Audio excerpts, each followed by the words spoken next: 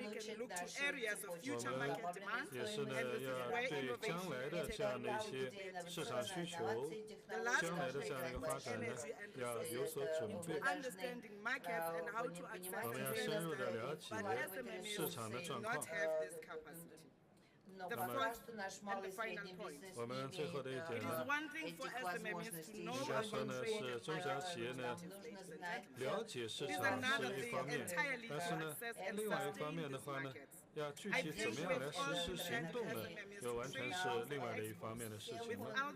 所以呢，对于于我们来说的话呢，我们要采取实实在在的行动，要帮助我们的中小企业呢能够更好的发展，包括呢去除一些所谓的叫做非关税的贸易壁垒，这样呢才能够更好的帮助我们的企业呢更好的能够拓展他们的市场。我们呢也是要共同的打造一些平台，能够呢让中小企业呢能够抱团发展，他们呢能够更好的分享他们的经验，提升他们的质量。像中国，我们可以看到呢，在这方面呢，应该说呢也是取得了很好的成绩。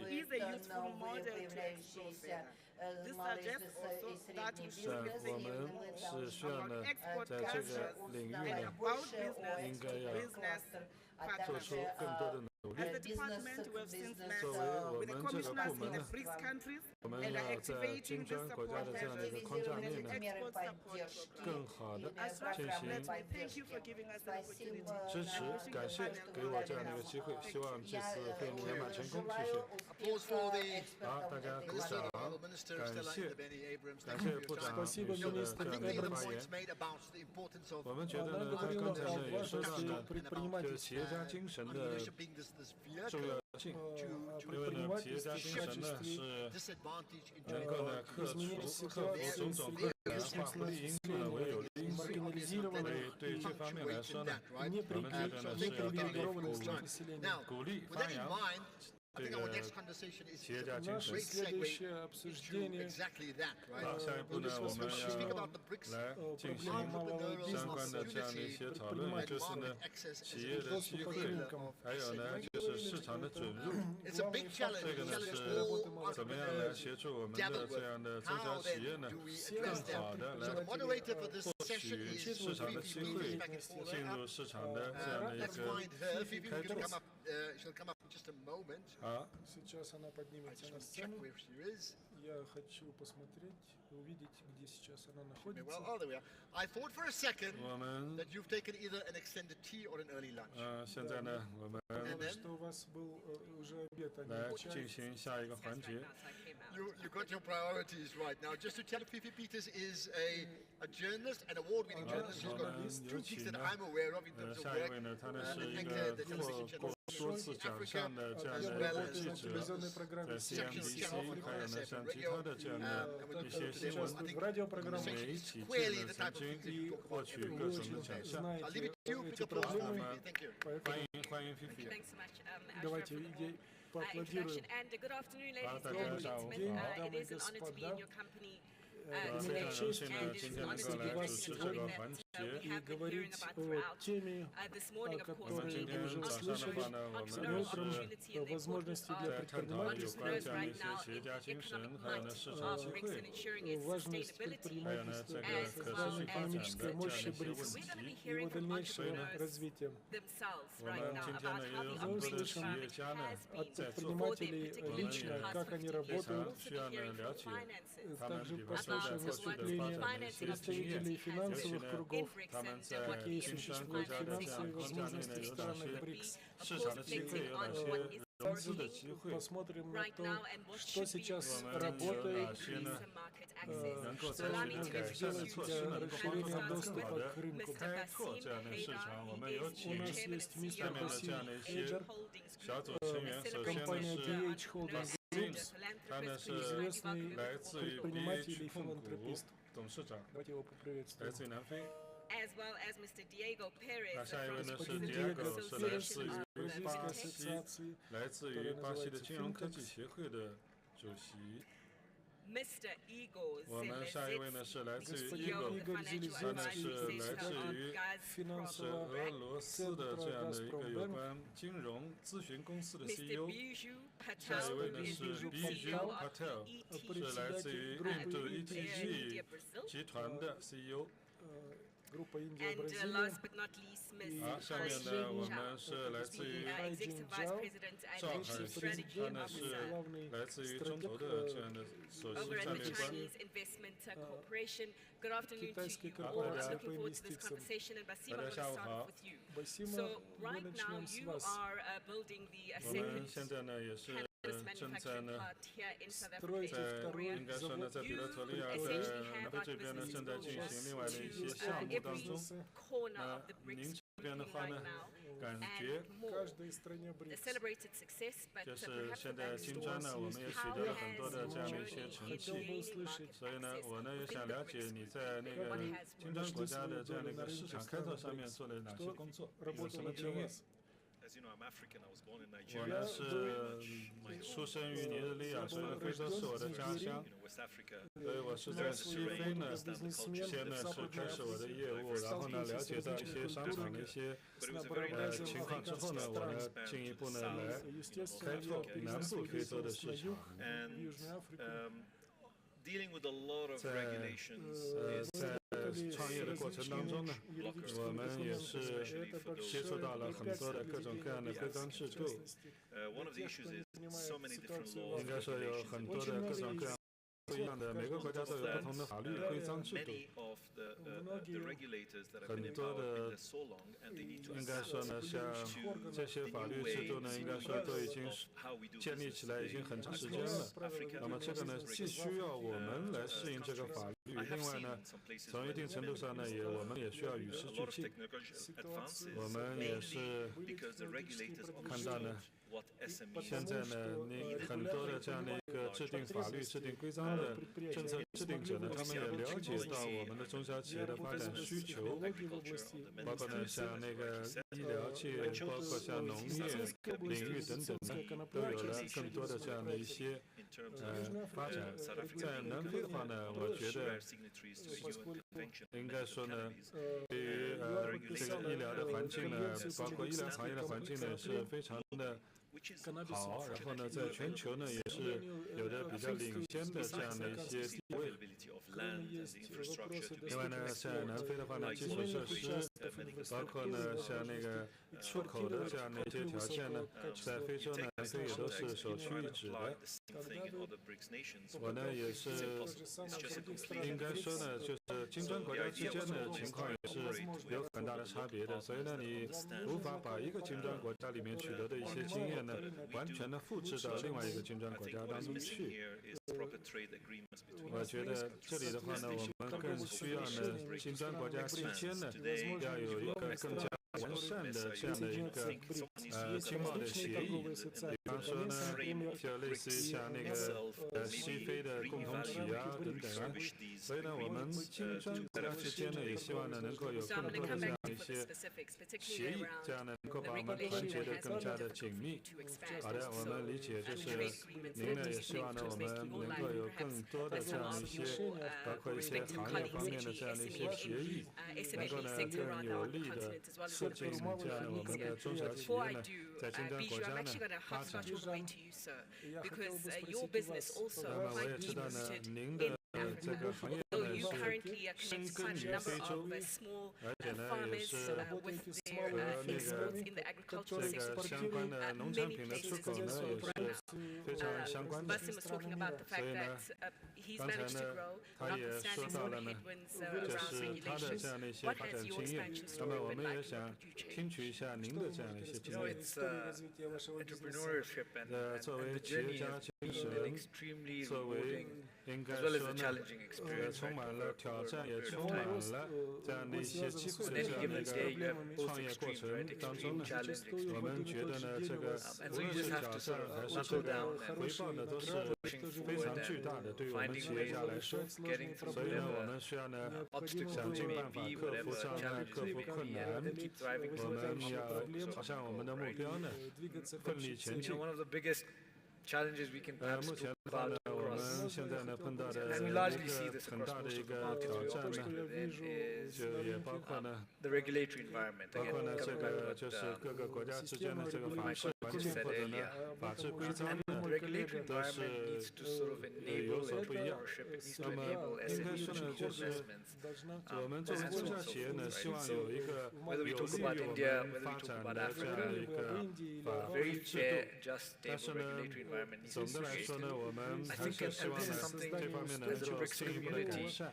we really need to 作 sit down 为 and 金 figure 砖 it 国 out. 家 Right? 的这样的一个 sitting here 机制呢，我们希望大家呢能够 stage, but I 坐 think 下来，能够呢深入的探讨。 again, we can't expect our lawmakers or our decision makers 我 to 们 sort 的 of 一 drive 些 that 政治制定 into 者 business, 呢， and that's how 希望呢 again 能 the 够 whole 更多 concept 的 of 为我们 the 的 trip starts. 企业 Right? 家， It's 更多 business 的 to 为 sort 我 of 们的 drive 工商界呢 changes, 都加以考虑， initiatives, and 因为呢，我们的 leadership in 工 government 商界呢， to 的 create 确呢也 frameworks. 是 I think that 在 responsibility 社会包 starts 括 with 在 us. 经济的发展当中呢，也是 And 起 I 到了很 think 多的这样 we 的 have 积 to 极 sort 的 of 作用。 drive a more common 所以 framework 我 within 们 the BRICS 呢 community. 希望呢能够 There's a 加 lot of 强金砖 dynamic 国 plays 家 happening, 这 whether 样 it's 的之间的一 from a 个 geopolitical 共 sense, 同的这样的 largely, 一 right? 个 But it's important, I think, 体 for 制 us to 机制 sort of 建 sit 设。 down and figure out what sort 大 of 家呢 works, 能够呢更好 find 的 that 探讨呢 commonality and 有什么样 push that. 的求同存异，能够更好的来为企业的发展呢制定更加良好的环境。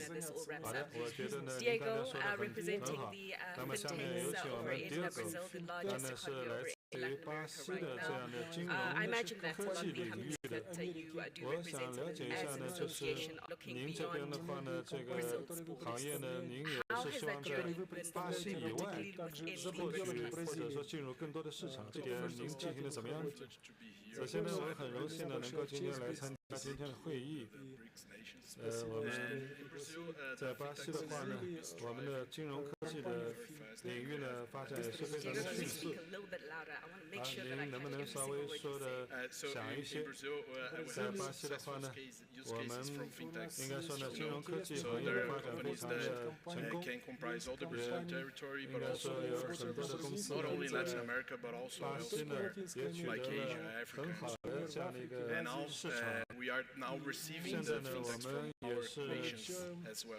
也是希望呢，在巴西的这个市场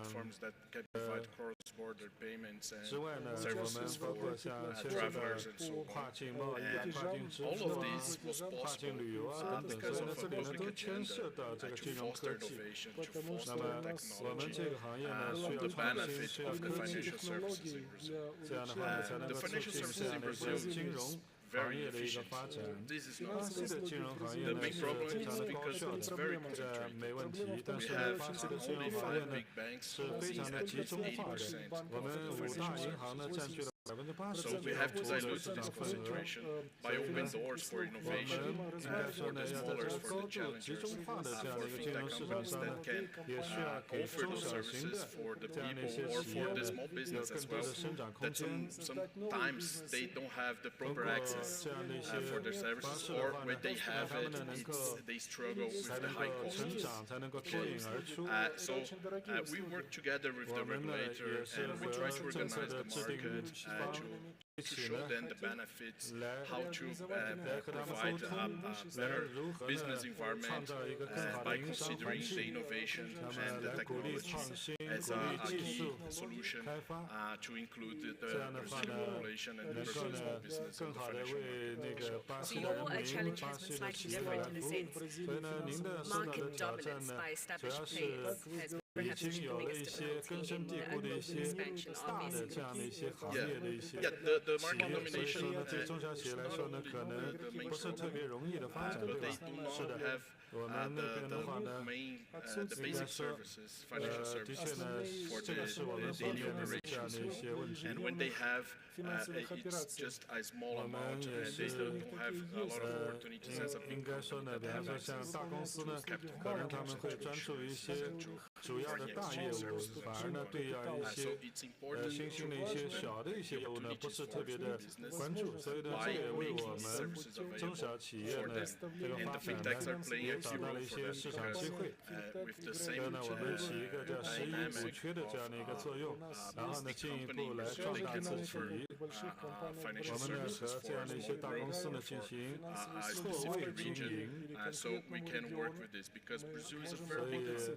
该说巴西是一个非常大的一个国家，我们有2亿多的人口，我们有着广袤的国土面积，我们这个人口呢，而且呢也是多样化。Hajing, I want to come to you as the starter of the perspective of financiers right now in operating in the BRICS cluster, and perhaps hearing from some of these SMEs who are looking for access to capital to get started on scale. But first of all, I would also like to hear your view on the role of SMEs in China right now in driving the growth of the economy in the past as well as the future. 是起怎么样的一个作用？现在以及未来。谢谢。我呢在南非呢已经到了一段时间了，因为之前呢我参加了妇女论坛，所以呢我呢是对于南非的这样的一个生活，包括呢你们的这样的一些热情，非常的印象深刻。这个国家呢南非非常的漂亮，我很高兴呢能够呢到南非，而且呢也很荣幸呢能够参加这样的一些活动。作为中国来说呢，我们的中小企业呢起一个非常重要的一个作用。中国人民呢，就像其他的金砖国家的人民一样呢，都是很有创业的精神。所以呢，我们的这个企业家精神呢，应该说呢是欣欣向荣。然后我们中小企业呢，在这里呢起到非常重要的一个作用。一般来说呢，经常很多人呢也会说到，我们呢需要技术来赋能中小企业。但另外一方面呢，其实呢，中小企业呢，他们也是很重要的这样的一些创新的这样的一些机构，他们有很多的这样一些研发的资源。那么，对于这样的一些革命性的这样的一些技术，或者说颠覆性的这样的一些技术呢，我觉得呢，中小企业是起一个很大的一个作用的。比方说呢，我们像那个中国呢，在过去的10-20年呢，我们有像比亚迪这样的一些电动汽车的公司，我们呢还有腾讯，那么他们呢之前也都是小公司，我们像阿里巴巴、京东啊，都是一些电商呢，起步呢都是中小企业，但是呢，由于有了他们的技术的加持，他们现在呢变成了全球的领先的这样的一些公司，所以呢，我们觉得呢，这个中小企业对于创新是非常重要的。之前的话呢，我的同行呢，我们张绍刚呢也说到呢，应该说呢，在中小企业呢，对于这个应该说90%的中国企业呢都是中小企业，那么我在创新方面呢，应该说70%创新呢都来自于中小企业，那么80%的就业呢也是由中小企业提供的。那么刚才呢，张绍刚呢也提到呢，我这里要再补充一点呢，就是它的一个包容性的一个融资。我们也可以看到呢，最早的时候呢，中小企业呢他们在寻求融资的时候呢，会遇到困难，遇到瓶颈。但是现在呢，中国呢，我们现在有了这样的一种技术呢，能够使得这样的包容性的金融，我们有了像大数据啊、人工智能啊，能够更好的来核查这些中小企业的这样的一些资信状态。那么通过这样的一些数字科技啊，我们能够降低这样的一些交易的成本，所以我觉得呢，像这些的话呢，对于中小企业来说呢，在中国呢，应该说有很好的一个环境，也是有很好的前景。那么，请告诉我一下，我们中国的这个叫做你刚才说到一个包容性的一个金融、包容性的融资，能不能再跟我们具体的来阐述一下？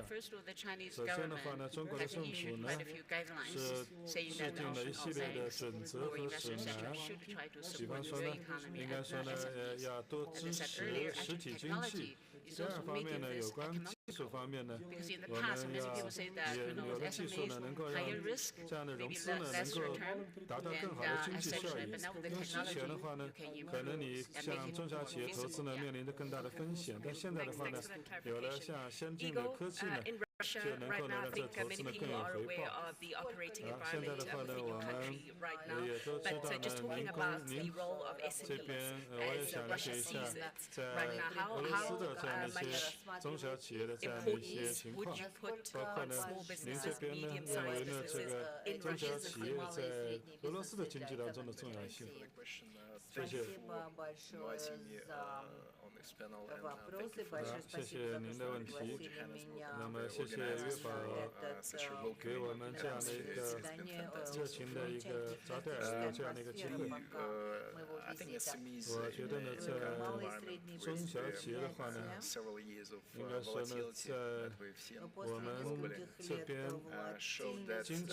Малые и средние предприятия после многих лет волатильности他们呢也展现了他们的这样的一些力量，特别呢是他们呢有这种韧性。我们可以看到呢，中小企业呢它的生命力呢也是比较旺盛的。可以看到呢，在这个各个产业界呢，我们有中小企业呢都取得了很好的这样的一个成果成就。中小企业呢非常有韧性，非常的有活力。他们呢一定程度上呢，我们发现呢，他们甚至比大的企业呢更有韧性。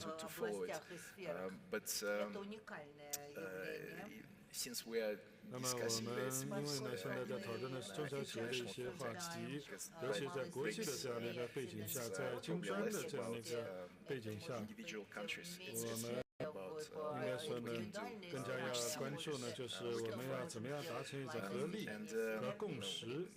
我们如果说来仔细的来观察。我们像融资啊，那么怎么样更好的来支持金融支持中小企业呢？我觉得呢，就是我们要尽可能的提供低息的贷款，我们给中小企业提供足够的融资。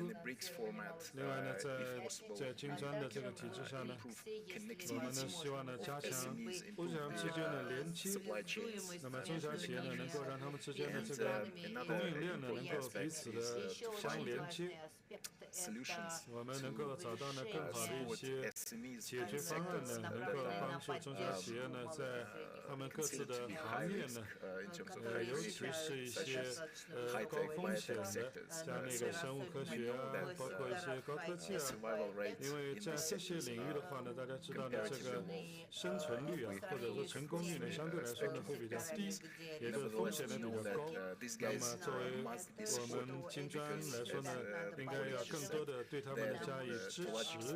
因为呢，他们是创新的主力军。那么我们这里的话呢，也在中小企业方面呢，我觉得金砖呢也是有着充满着潜力的，有着很多的一些机会机遇的。那么这里的话呢，我觉得也是提供这样的一些融资啊，包括一个降低利率啊，因为现在呢，我们知道呢，现在利息呢是应该说最近的一段时间来说最高的，所以呢，我们现在呢就来说一下这个利率的问题，还有这个融资的成本问题。现在呢，很多的中小企业呢都会认为呢，现在这样的一个融资成本呢太高，或者说呢，或者融资呢太难。那么现在呢，我想请您来说一下，就是我知道呢，您这边呢也是得到了从 CDC 呢，也是得到了很多的这样的一些融资的支持。我的问题呢是，为什么，比方说像那个像英国，他们比方说就有这样的一些机制，那难为什么 ？Take a step back, right? So it's also the cost of financing today. That's a big concern for SMEs and MSMEs, right? Where global interest rates are, it's for many startups, it's probably very difficult to take that onto their balance sheet. And so, I mean, over a period of time, and obviously it's a long-term journey, you build the right relationships, you build the right networks, because what you're doing on the ground, the businesses you're building on the ground, creates an impact in different institutions, right? So we're not just banked by the global DFIs or the UK-based DFIs, we're also banked by a lot of African DFIs, we're banked by a lot of Indian DFIs. And the benefit from more localized DFIs, and when I talk about that, for example, India exit, Africa exit, is that they are able to weather and support you with some of the cost benefits when you have a higher interest rate regime. They're able to provide some form of subsidy support and structuring that assists not just for entities like ours, but SMEs, MMEs around the world, because that's their mandate, right? Their mandate is to go and support development, the mandate to create impact, etc. And I think the thought that we must all take back is, what can we as a BRICS organization do to create the same or a similar type of an institution to support these entities that are really trying to develop and grow from. And as my colleague said, right, there was a time when Alibaba was just a startup, and the same for any African organization, right, Indian organization. In India, we've had all our big startups at some stage. They had access to the right financing, and I think what we as a BRICS community need to figure out, is there something we can do from a venture cap perspective with the BRICS Bank that can support these institutions, that can provide finance that sort of at least keeps these organizations going through these turbulent headwinds until the global markets reflect a better regime. I think that's what we should. Hajing did also make reference of Tencent, which is quite a familiar story. There's an Hongkong context in South Africans and its other investors that do spend know the story quite well. But it's access to money to have grown. I mean, you're operating in like 30 countries right now. Particularly in your services businesses ranging over 500, 560 million customers. Was access to money difficult for you? And I suppose maybe the more important question is, how should access to capital be improved? There are a couple of things that we really need to look at here, because when we talk about interest rates, we somehow psychologically link that to the dollar or the pound interest rates. But when you operate across the emerging markets, BRICS countries, you realize the interest rates in some of these countries are in excess of 25%. You want to conduct business in the country, you're trying to borrow financing to grow. Banks are looking at very different things there. Banks are saying, well, okay, I'm going to lend you in dollars, but you're earning in Naira in Nigeria, for example. The rate in Nigeria started this year at 450. So imagine not only about the interest rate costs you got to worry about how are you going to pay back those dollars when the currency has no value. This is the biggest risk that we're facing. So in the absence of a single currency that we can trade with, access to capital is going to become worse because interest costs is a line in the business. Inflation and depreciation of local currencies for example, we deal with about 45 different currencies. Can you imagine the reconciliation in terms of if we had debt, can you imagine the suffering in this country or the shilling has collapsed or the CFR So we have to worry all the time. How do we continue operations when all of a sudden we see income that is coming in diminish as a result of会减少。It's not a matter of sport. There has to be 得我们需要建造一个金砖国家的一种支持措施，是吧？的确需要这样做。为什么？因为我们在不同国家用不同的货币，那么这个风险是有的时候是没法控制的。所以就是不是仅仅是带来一些困难，它也是带来很多的危险和风险。那么第二呢，是我做的一些研究，关于我们的那个工商理事会的一个作用，它的作用就是为了推荐每一个国家的主要行业，而且是推展它的主要行业跟其他金砖国家有什么样子的一些良好的机会。那么我们有没有看到一些贸易的定义或者合同，或者是我们需不需要新一套，或者建造一套新的协议，可以让这些金砖国家之间的贸易渠道就是可以优化。你认为我们需要一些新的协定吗？我完全觉得我们需要新的一套的。The idea around that, 那么这个金砖货币 opportunity of Brazil, you look because of the colonial past with Africa and Latin America, you have a lot of Portuguese-speaking people over in Mozambique, over in Angola. Would this currency, in your view, make it easier for SMEs to penetrate deeper into 用一个金砖共通或者通用的货币的时候，会不会多助于这些经济的发展？ It's quite important to standardize this movement. So if the Brazilian small companies have the willingness to penetrate markets like Africa or China, they have to be able to move the money from Brazil to there, 或者是把巴西的一些 back to Brazil. Otherwise, you left a lot of money on the table with cross-season transactions. In this case, but we have to be careful about the proper standard, the proper technology, how do we do that? Because each region has its own reality and its own way to manage money, to handle money, to transact. In Brazil now we have a fast payment system, which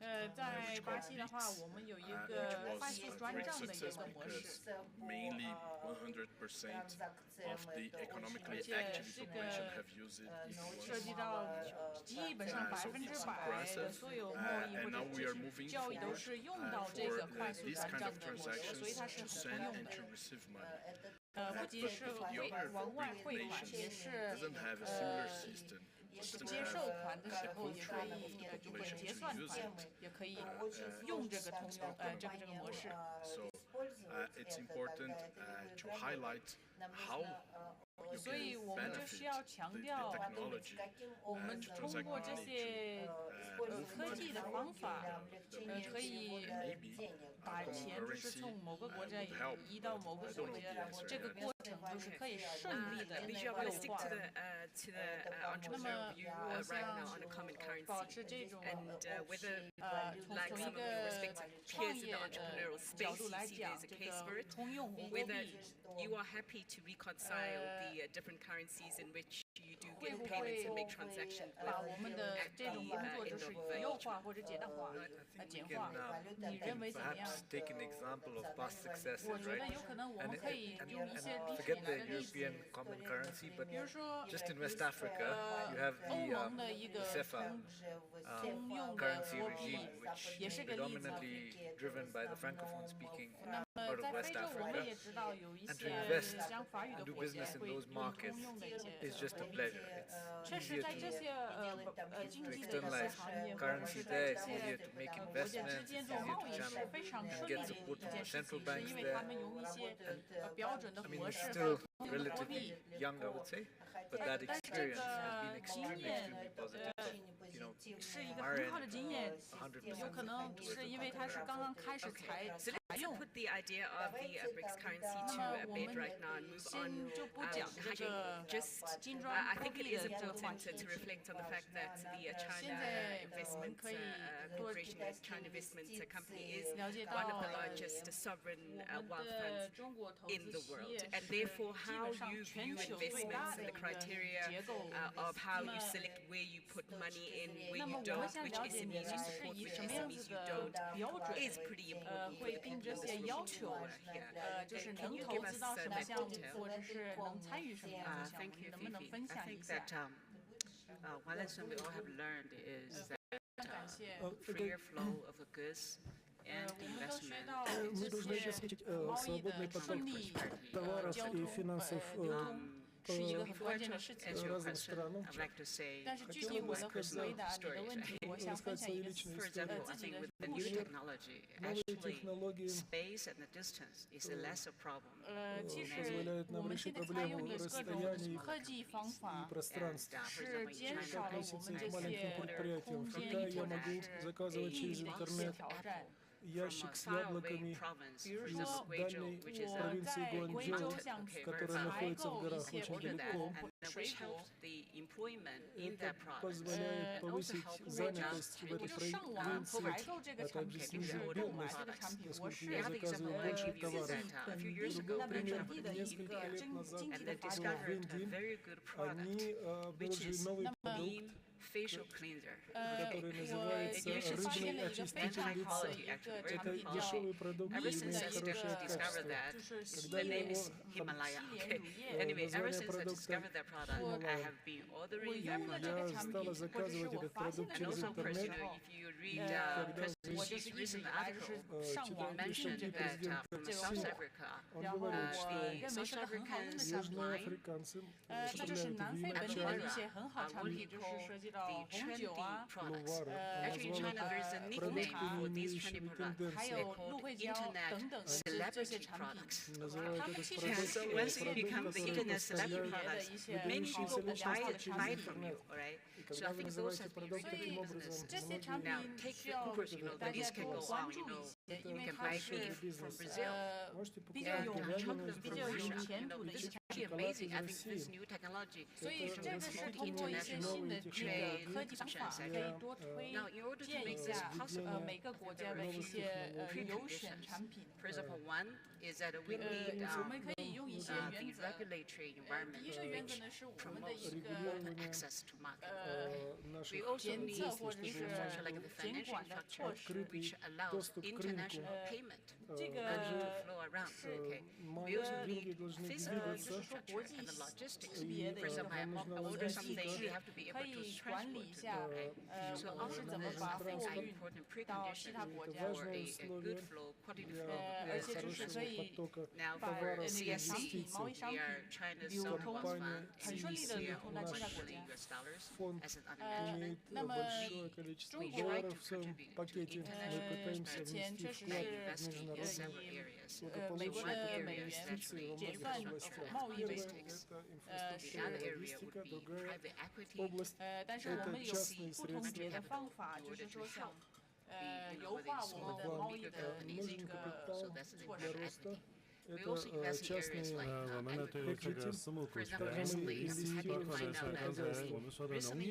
недавно мы инвестировали в 投资的这样的一些项目。最近呢，我们也对南非呢也在关注这样的一些相关的一些项目。我们呢，而且呢，应该说这个呢都是我们的一些例子，我们拥有很多的这样的一些机会呢。我觉得我们中投能够呢，在这些领域的这样的一些投资的话呢，我们也是包括呢这样的一些发电啊、输电啊。都是我们希望能够投资的这样的一些领域，所以我们呢也希望呢能够有更好的这样的一些国际治理，通过这样的一些良好的国际治理呢，我们能够更好的来进行投资，能够呢同时呢能够帮助人民呢获得更高质量的生活。谢谢。那么我们现在呢也是同样的这样的一个问题呢，那么您这边呢也想了解一下呢，我这边也想了解一下，在今天开会之前呢，那么the Minister of Small Businesses here in South 我们这里的话呢，我们可以回到呢刚才南非的这样的一个中小企业部部的部长也说到了这样的一个有助于这样的一个发展的这样的一个营商环境，包括呢要提高这样的一个中小企业的这样的一个竞争能力。那么从实际上来说呢，到底应该是怎么样一个情况？谢谢。我觉得呢，就是我们首先呢要认可呢，这个我们有这样的一些针对中小企业的这样的一些融资，在金砖的这样的一个体制内呢，我们应该说呢，就是要有更多的这样的一些，包括呢来扶持这样的一些新生的这样的一些中小企业的这样的一些措施。那么同样的呢，我们在金砖的这样的一些背景下呢，我们要有这样的一些协调，我们要有把那个中小企业呢，就是更好的加以这样的一些团结抱团。那么我们呢也是希望呢能够知道呢，就是应该说中小企业呢是一个难以分析的这样的一个群体，因为呢他们的大小不一样，性质不一样，业务不一样，所以呢，你要对他们进行这样的一些评价的话呢是比较难的，因为呢，在欧洲、在非洲或者在别的这样的一些地方呢，甚至对于中小企业的这样的一些定量定义呢，可能都会有所不一样。所以我们也应该说呢，我们对中小企业的这样的一些管理呢，也是需要进行这样的一些协调。那么要更多的理解。我们要收集相关的信息，要建立起数据库，能够呢让中小企业的让全球的这样的一个中小企业呢，最好呢能够针对中小企业呢能够有一个所谓的叫共同的语言，这样呢能够便于交流。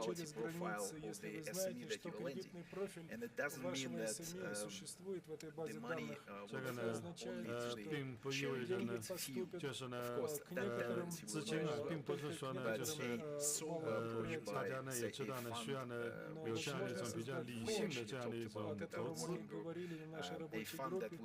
那么像这样的一些，如果说我们能够设立一些专门针对中小企业的这样的一些基金，比如呢，我们有一些中小企业呢已经有了成功的这样的一些历史，那么之前呢一直也走得很稳健。那么像这样的一些中小企业的话呢，应该说值得配得上，就是给他们提供更低的这样的一些利率。我们呢也在其他的我们像一些资金呢，也可以呢，比方说有所区分，有一些呢去资助一些已经有了成功履历的这样的一些中小企业，另外呢一部分的资金呢专门用于支持那些呢还刚刚处于创业阶段的，可能面临比较大的风险，但是呢一旦成功也会有很大机会的这样的一些风险投资。所以作为我们来说的话呢，我们需要采取共同的这样的一些行动。我们要各个国家呢，要大家呢齐心合力，来提高这样的一个透明度，让大家呢就知道呢，我们要支持怎么样的企业，什么样的基金呢会支持什么样的企业。所以呢，这个呢就是我们要齐心协力，团结就是力量。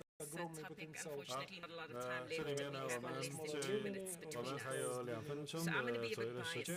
好，那这里的话呢，我们是想请大家呢来进行一些小结，因为呢，我们这边的话呢，也是有这样的一些机会的话呢，我们来探讨一下从中小企业的角度来出发呢，可以总结一下你们的这样的一些观点，就是应该呢怎么样来调整，或者说呢更好的调节我们的这样的一些政策呢，能够让那个金砖的这样的一个中小企业呢更好的发展。30秒钟时间。还是刚才我们所说的，首先要解决问题呢，我们首先要了解问题是什么。所以呢，我们先要对这个问题呢有充分的研究，要让中小企业怎么样能够成长壮大呢？只有我们有这样的一个从来自于政府啊，然后来自于其他的各方呢，有这样一个理解的这样的一个政策和环境呢，我们才能够呢更好的帮助我们的中小企业呢能够来增长和发展。所以呢，我们要对中小企业呢要赋能，要给他们呢提供能力。这样呢，最重要的一点呢，我们也是需要呢加强这样的一个政界和商界的这样的一个合作。好，这里呢，我们是需要呢政界和商界呢，大家呢要坐下来一起呢进行呢深入的讨论，有什么挑战，有什么机遇。好的，谢谢。我呢再补充一下，就是这里面呢也是我们刚才的中国的同行所说到的，我们通过像 VC， 包括呢像 PE 啊等等的这样的一些投融资的一些模式呢，能够呢更好的帮助这样的中小企业。好，非常感谢。我觉得您呢刚才呢也是给了我们很好的这样的一个有关在金砖体系下的中小企业呢怎么样更好发展。我觉得我呢也受益匪浅，您呢也给了我们很多的这样的一些思考。女士们、先生们，好，请和我们一起呢来向他们表示感谢，谢谢。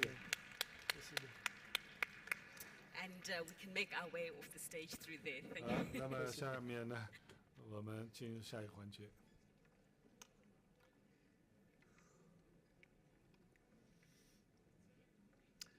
Okay, there we are. I hope you took a lot out of that very important conversation. And just picking out the last bit about how do SMEs become bigger, basically. How do SMEs become BMM, something along that line. We need to, that's the big challenge, I think, not just in Africa, but around the world.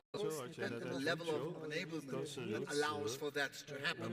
Now, with that in mind, I think our next conversation is really important. We'll have a debate, moderated debate on the free trade agreement, the African continental free trade agreement. Before we get there, some points I need to tell you. One is, the talks and the moderated sessions are all available. They're recorded. If you just scan the QR code, you'll be able to download all of them. So you've got that, that's one. The other is, yes, by the way, there's a laptop has been missing. If somebody has, by chance, erroneously picked up a laptop bag that contains a laptop, please perhaps bring it up here if you can. It would really be appreciated. We've been listening for about an hour now, so laptop by mistake, just bring it up here. Right, so this is the last session we'll have now before the lunch break. Thereafter, we'll switch into leadership mode, where the leaders of the countries, the 5 countries that make up BRICS, will be present. That comes up later on. To get us there, I now call upon His Excellency Wamkele Mene, who is the Secretary General of the African Continental Free Trade Area. That, I think, in the context of what was discussed before and what may happen just now, is particularly important. So if I can call upon His Excellency Wamkele Mene to come up onto the podium, we look forward to your talk. He'll come up in a moment. Thank you. There we are. Give him the applause. I think he missed the first round of applause there. Let's hear it louder. Thank you. Thank you very much, Program Director. It's a pleasure to join this session of the BRICS Council. For the first time, the AFCFTA has been invited to be part of this very important dialogue. And I want to start by appreciating business leaders, the ministers that are here, and of course the supporting officials who have come from all the BRICS countries. You may be aware that as we speak, there is a trade agreement that is under implementation and operationalization, the African Continental Free Trade Area, which today has been ratified by 47 countries. And one country in Africa is yet to sign this agreement. It's a very, very high level of agreement. Sets timelines for elimination of intra-Africa trade barriers, intra-Africa customs. And more importantly, seeks to position the continent for foreign direct investment. And that is why the dialogue that you've invited us to participate in today and yesterday is so critical, so that we can jointly explore these synergies for investment, for infrastructure financing, for trade support, to ensure that countries of the global south indeed do become globally competitive, and that they do establish an alternative set of supply chains, so that when we see these disasters take place again, developing countries, African countries, can sustain themselves even in the middle of the crisis. And so this AFCFTA, as I said earlier, is a very ambitious agreement. It includes trade in goods, trade in services, intellectual property, investment protection, digital trade, and of course, a very important protocol on women in trade. So I hope over the next few days, since this is the first time we've had an opportunity to discuss this in the context of the BRICS, and a great service to South Africa. Let's give a round of applause to President Xi Jinping. In the next few years, we will see mutually beneficial investment. And so I look forward to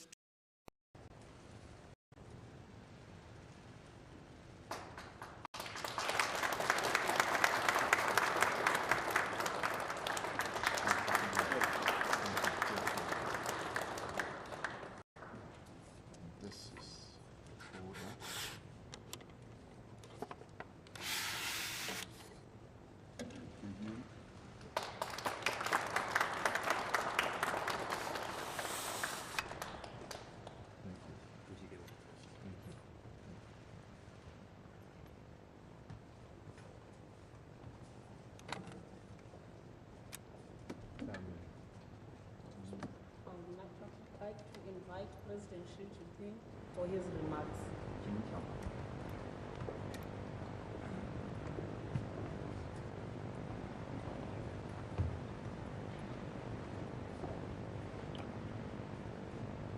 尊敬的拉玛福萨总统，各位朋友，感谢拉玛福萨总统热情友好的致辞。拉玛福萨总统向我授予南非勋章，体现了南非对中南关系的高度重视，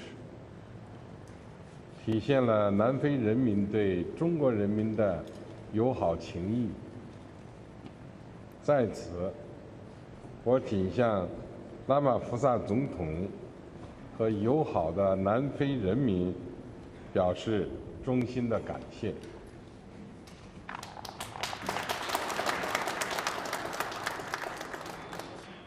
当前，中南全面战略伙伴关系已经步入黄金时代，双方政治互信持续深化，各领域互利务实合作成果丰硕，在国际事务中保持着密切的协调和配合，有力促进了两国各自发展振兴，为维护发展中国家共同利益做出了积极贡献。我愿重申，无论国际风云如何变幻，中方致力于深化中南友好合作关系的决心不会改变。我将珍藏这枚象征中南两国人民友谊的勋章，坚定不移推动中南关系不断发展。谢谢大家。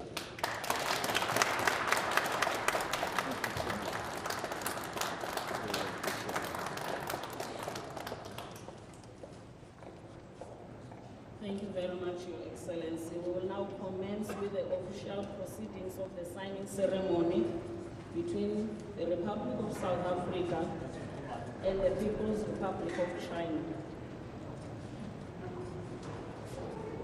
The two principals will witness the signing ceremony of 11 Memorandum of Understanding agreements between the Government of the Republic of South Africa and the People's Republic of China. I now have the honor to invite Minister Pando and the Chairperson of the National Development and Reform Commission of the People's Republic of China, Mr. Zheng Shangji.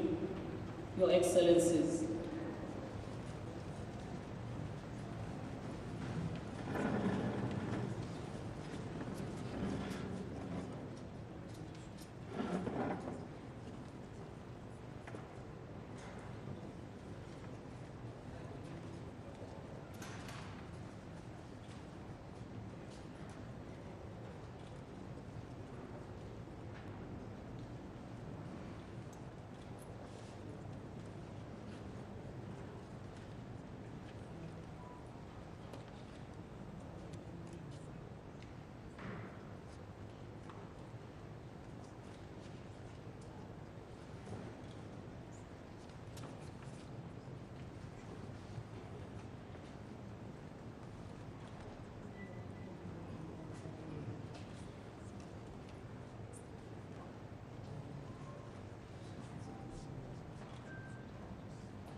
Minister Nzimande and Minister Wang will sign two agreements.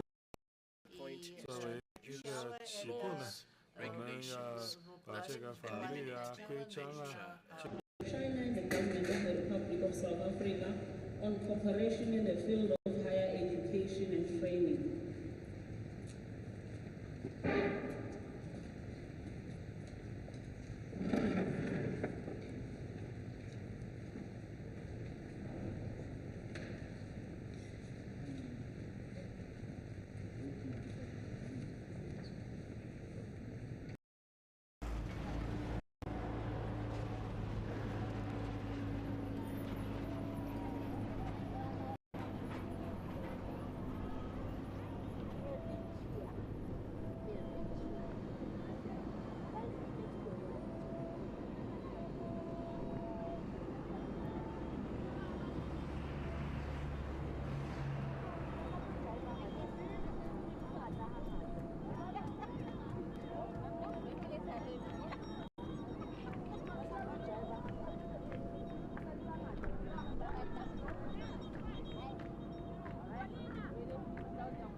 friendly partners with mutual understanding and goodwill.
The BRICS summit will open soon.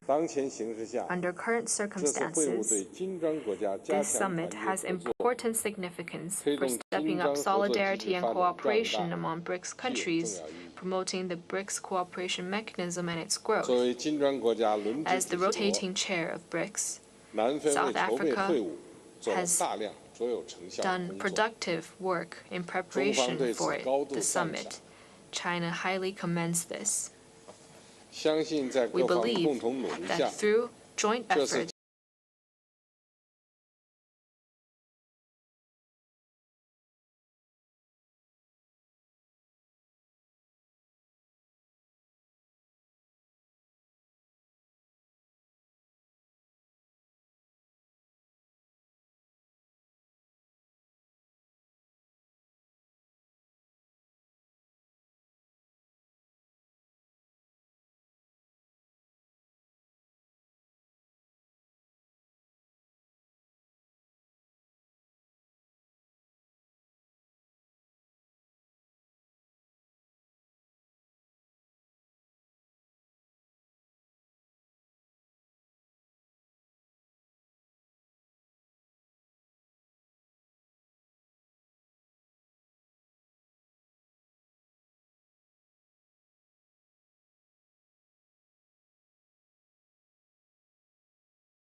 live visuals. The arrivals are happening now, and of course the summit kicks off this afternoon, and we expect to hear from most of the heads of state, including our president, tomorrow at the Sandton Convention Center. But we'll see many more of these arrivals even during the course of today, and we have seen many of them thus far, from African nations, from the big European nations, from India, of course, and China. So many heads of state attending. The focus also about Africa. South Africa is chair of the BRICS group of nations. It's a rotating chairmanship. South Africa holding it for 2023 and therefore setting the theme for this year's summit.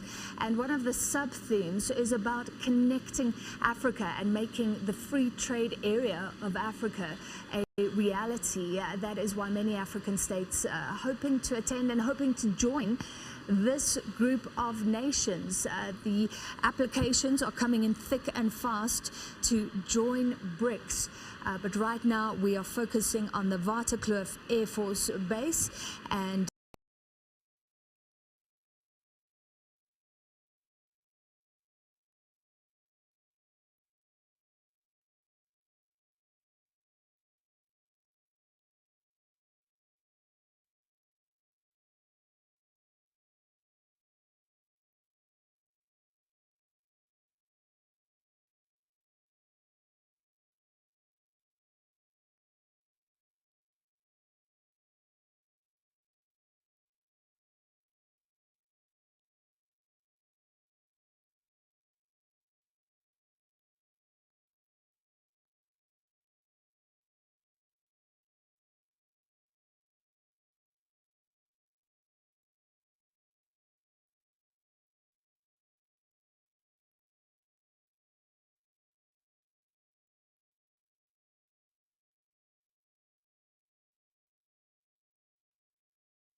member states, they are very diverse in terms of their political and ideological orientation.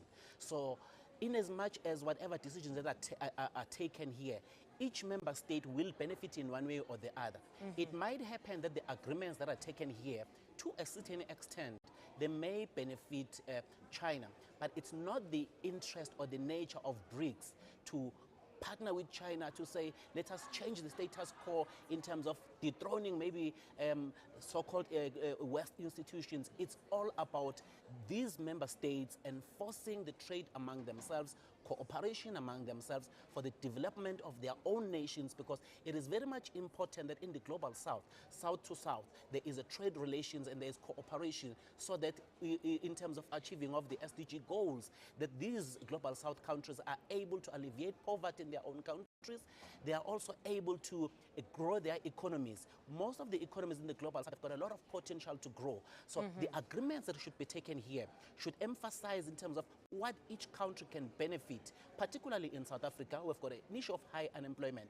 We need to deal with that and say, out of all the deliberations that have taken place here, economically, what are the tangible things that the country can take and start to implement, so that South Africa, we could point to say the relationship that we have with BRICS member states and the agreements that are being taken, they benefit our nation, so that even the general public would say, we see these benefits. They cannot be at the top-down approach. They need to be felt even at the lower levels of the society. So the agreements, for me, I expect more trade and more trade and more trade. All right, Veli, we'll leave it there for now. That is our specialist researcher, Veli Mtiane, just giving us his views of what to expect at these all-important conversations starting roughly at around 4. But I believe we have my colleague Natasha Piri, who's stationed here at the Sandton Convention Center. Natasha, what's happening on your side?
mabele khunwana ra ditlhaku thabisa dihoho o panyapanyatswa ka moroko ha le kgale ke theo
Oh yeah.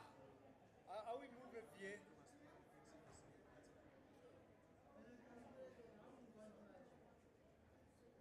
Even if not drop intensity, but it's fine. No sky drop.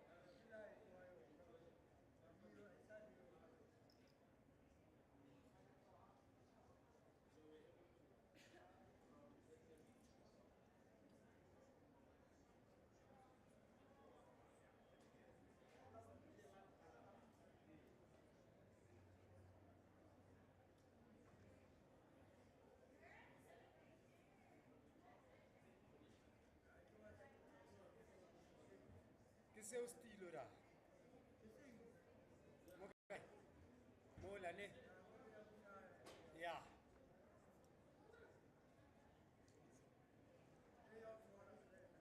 Yeah. No, that one is perfect.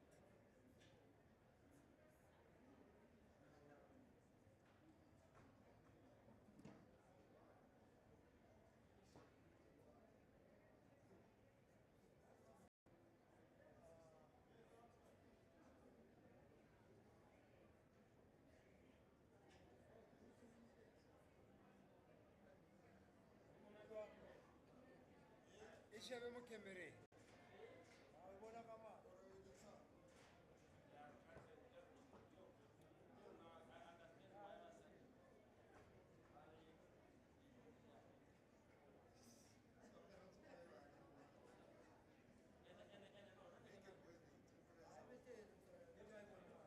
Oh.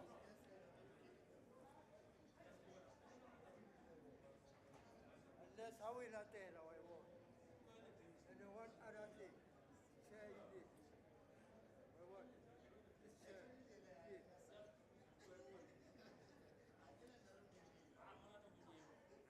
Yeah. It's like it's gone. Do you have? It's too low sign here. No, that's fine. None.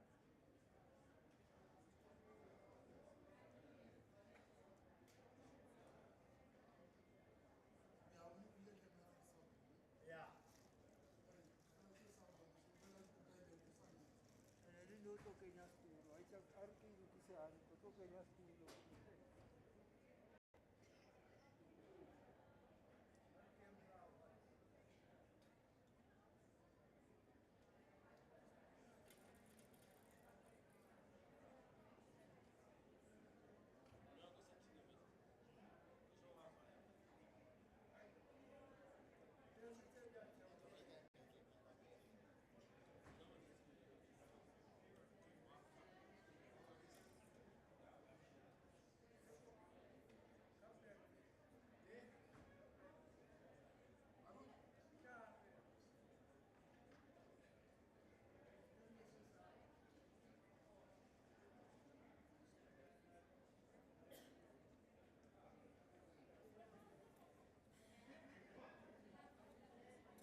bese yekukubiza abanye abantu izilwane nabanga abantu uzofuna nini helele maphoyisa yeka nokubiza abanye abantu amakafula nabanga abantu nizodlala nini timlela toti yekukukwaza abanye abantu ngemimese nabanga abantu uzokhula nini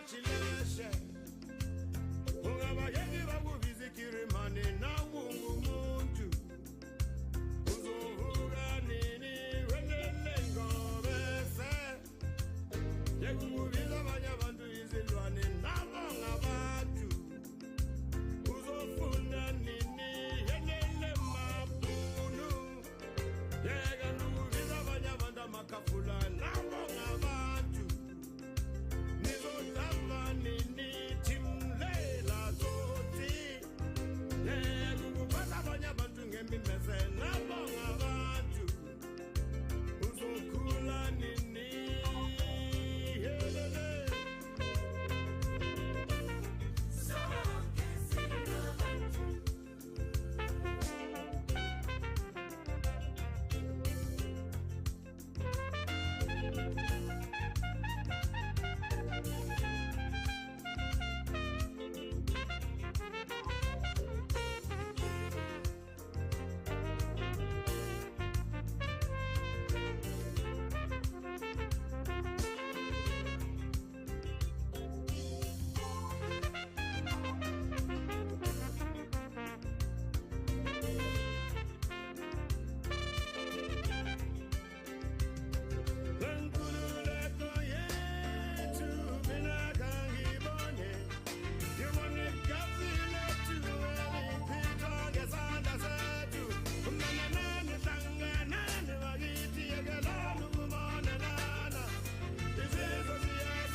Chile.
will start to turn it around when they triumph over poverty. I wanna be there when the people win the battle against AIDS. I wanna lend a hand. I wanna be there for the alcoholic. I wanna be there for the drug addict. I wanna be there for the victims of violence and abuse. I wanna lend a hand. Say to mommy now, to mommy now.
There's a train that comes from Namibia and Malawi.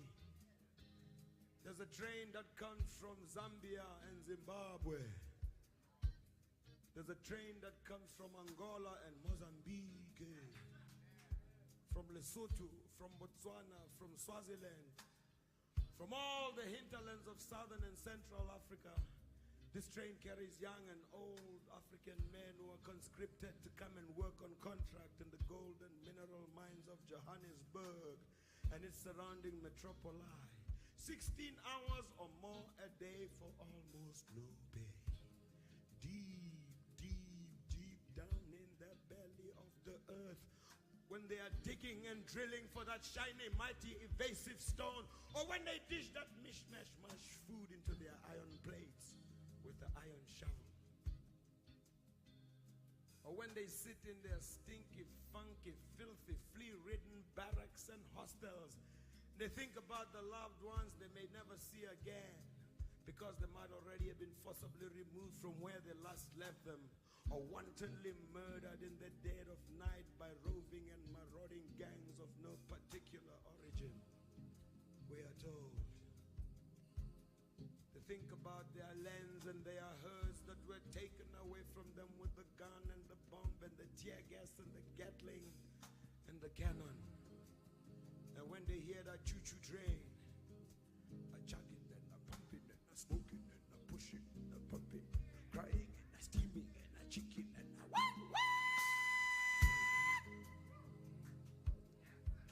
they always cuss and they curse the coal train that brought them to Johannesburg.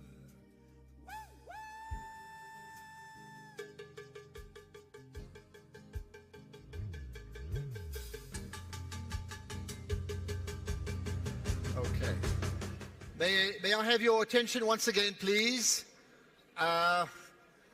Attention, I need all of you to be seated. We'll be starting proceedings shortly, so those that are in the auditorium, and then of course there are many others outside. If you can come in as soon as possible. That's point one. Point two, I have repeated this, I'll say it again. The original plan, there was a designated seating plan. Then we allow people to come up to the front in the early part of the morning, but you have to revert back to the original plan. A lot of these front seats are now taken up by other dignitaries, so please, I'd appreciate your assistance in that, to do just that. If you can then get back to your original planned seating as per the morning itself. Thank you. But in the meantime, get down here, get inside as soon as possible so we can start shortly. Thank you.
All right. Okay. Can I have your attention once again, please? So we are starting in 5 minutes. I'm giving you like the 5-minute warning, right? 5 minutes, so please be seated. We will start in 5 minutes. So those of you in the auditorium, please be seated. We need to be comfortable and move on quickly. Those on the outside, if you can come in quickly, if you can hear me, and those with friends on the outside, bring them in as quickly as possible. We will start in 5 minutes. Thank you.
Okay, once again, your attention, please. I need you to be seated.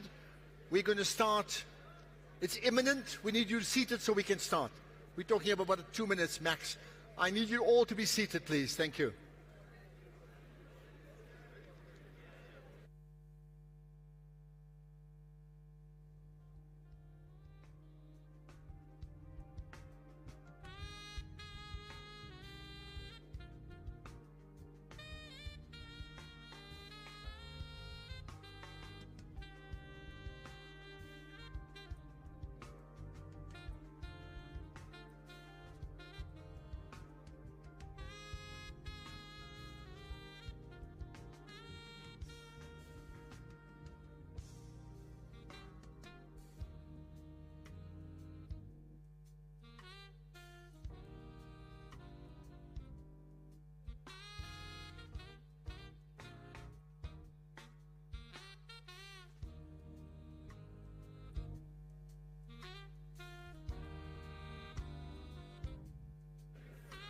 Okay, we're going to start.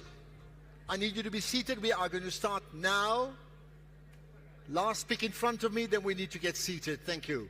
We are going to start now. Whoever's standing, please cooperate and get to your seats. Please cooperate and get to your seats, especially the people on my right. Those down there, that's great. Thank you very much to the people in front as well. Okay. All right, did you have a good lunch? I notice a lack of enthusiasm. In whichever language you speak, did you have a good lunch?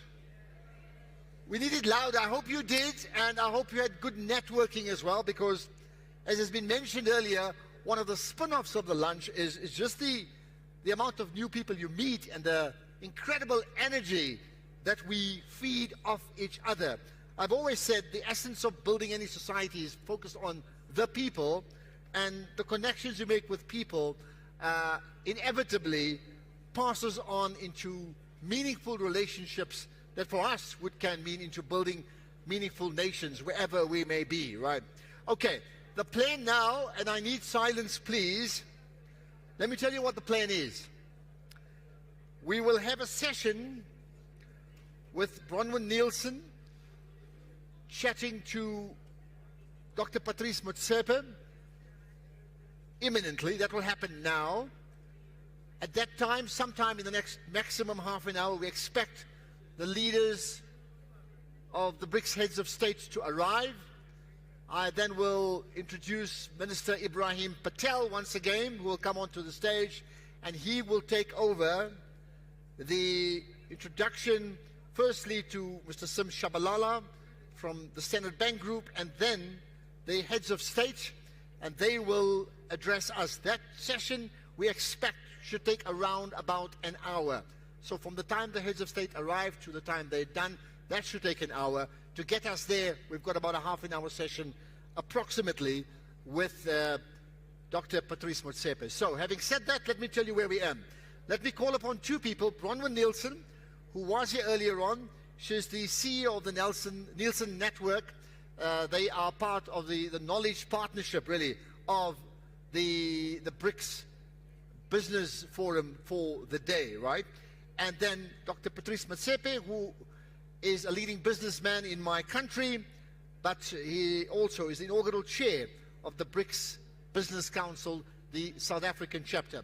So I want you to put your hands together for both of them, Bronwyn Nielsen and Patrice Motsepe. Thank you. Enjoy. that applause was a bit muted. Let's get it louder. Thank you. I'm going to show you to the middle chair and this one. Next to okay. You. Yeah.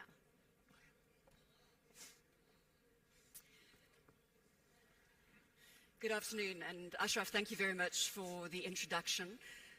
Dr. Patrice Motsepe, the inaugural chair of the BRICS Business Council South African chapter in the flesh. So thank you for joining us. Now, in 2013, Patrice was appointed the chair of the BRICS Business Council South African chapter. It was a milestone for you, but possibly what you don't know is that in 2014, his fellow BRICS chair, comprising the BRICS Business Council, issued an Outstanding Leadership Award in 2014. Now, this is what we need to drill down into. An Outstanding Leadership Award across BRICS, Brazil, Russia, India, China, South Africa. Let's start there. In terms of whether your aspirations have been met. No, it wasn't my aspirations as such. It was the aspirations of the collective, the business community, the governments that saw the need for a BRICS Business Council. And the objectives were clear. The aim was to significantly increase trade, investment, and partnership relationships between South Africa, Africa, and the BRICS countries. But I think in the beginning, we looked at it essentially from a business perspective, because as business people, our focus is on sustainability, it's on competitiveness, it's on profitability. And we have been doing business in many countries in Africa, have got investments in India and other parts of the world. And there was always a clear understanding that South African CEOs and CEOs on the African continent have traded and have done business with the BRICS countries without the BRICS Business Council. So there had to be a unique value add that we were going to bring to the party. I think at the time, the trade between Africa and the BRICS countries was $342 billion. And of course, this was around about in 2013. It has diminished by 2017, but when we started, the objective was to increase that trade significantly. For example, the trade between China and Africa was about 200 billion at the time, and the objective was to get it to 250, to get it to 300, and the 342 billion that I spoke about, the totality of BRICS countries doing business with Africa, the aim was to increase it to $400 billion, $450 billion and above. Of course, it would take time. Have you seen remarkable progress over the last 10 years?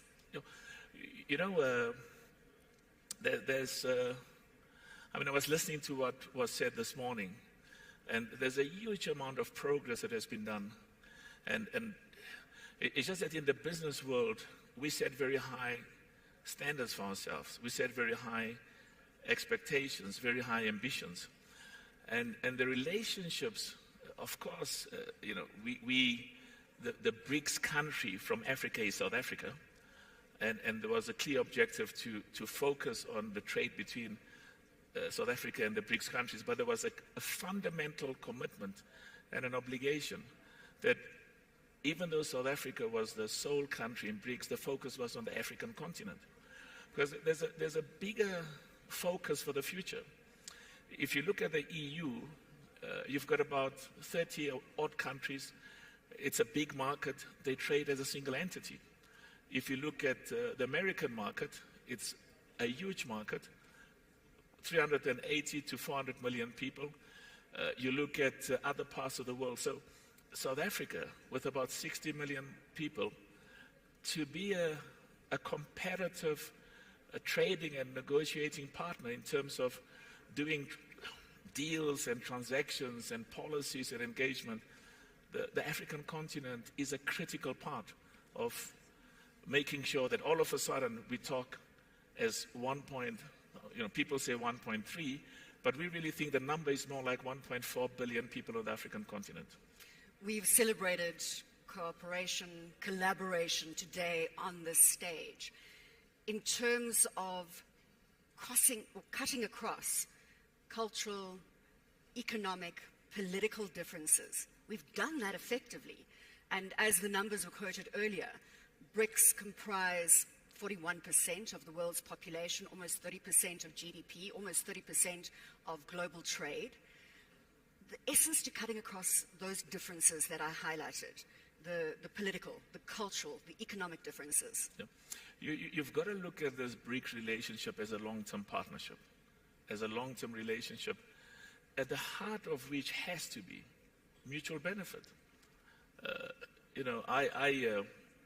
I've got relatives I love immensely. When they phone me and tell me that, we need money for my child at school, or we haven't paid the installment or the mortgage, it's a duty from a family perspective to assist. But in relation to South Africa and the African continent, in the BRICS relationship, we have to position ourselves as a country and a continent that produces goods and also has services which the rest of the world, which the BRICS countries want. And so in essence, you can't have relationships based on aid, relationships based on philanthropy, relationships based on donations. They don't last. And that's why I remember, I think a few months after we started the BRICS Business Council, I called 4 of the top CEOs, the most successful CEOs on the African continent.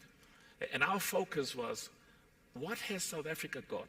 What has the African continent got that the other BRICS countries need, want, and where there's mutual benefit? I mean, we talk about the African continental free trade area as the biggest continental free trade zone in the world. Excellent. Well, the ambition is $3.6 trillion if we get it right. Well, that's correct. Now you said something important. If we get it right. But as Africans, we have to focus on the positive.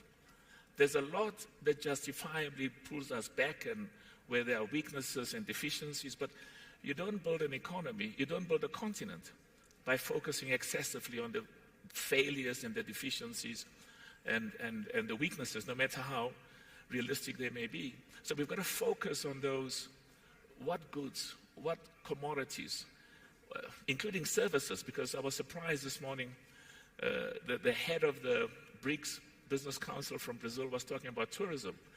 And we saw tourism as a low-hanging fruit, as one of the means that we could create millions of jobs. But bottom line is the future of African business, the future of the African continent depends on its capacity and ability to prove to the rest of the world that we can conduct partnerships, do trade, do investments, and have business relationships that are mutually beneficial.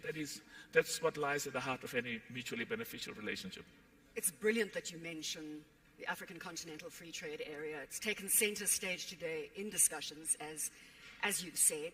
We had the Secretary General of AFCFTA, Wamkele Mene, taking to the stage and holding down that discussion where it really is BRICS and Africa. Have you seen transformation? Now, obviously, we kicked off the AFCFTA in January 2021. It has had teething problems, as does everything. But it appears that real momentum is starting to build now. Well, in 1995, they were talking about the year 2000 is the African continent. In the year 2000, 2005, 2010, there was always discussion that it is Africa's time. I mean, it has always been Africa's time. The key issue for us is we have to consistently produce results and indicate that the standards of living of our people are improving, because at the heart of these trade ties is the poor, the unemployed, the marginalized. And how do those trade ties translate in a significant improvement in the living conditions of our people? So we have a clear understanding of the magnitude of the challenges that confronts us, but we are equally absolutely confident. There will be problems. There was discussion about what's happened in Niger. There are a few other countries in Africa where there have been military political coups. hotspots. There's Sudan and the other parts of the continent. Social riots in Kenya. There will always be challenges.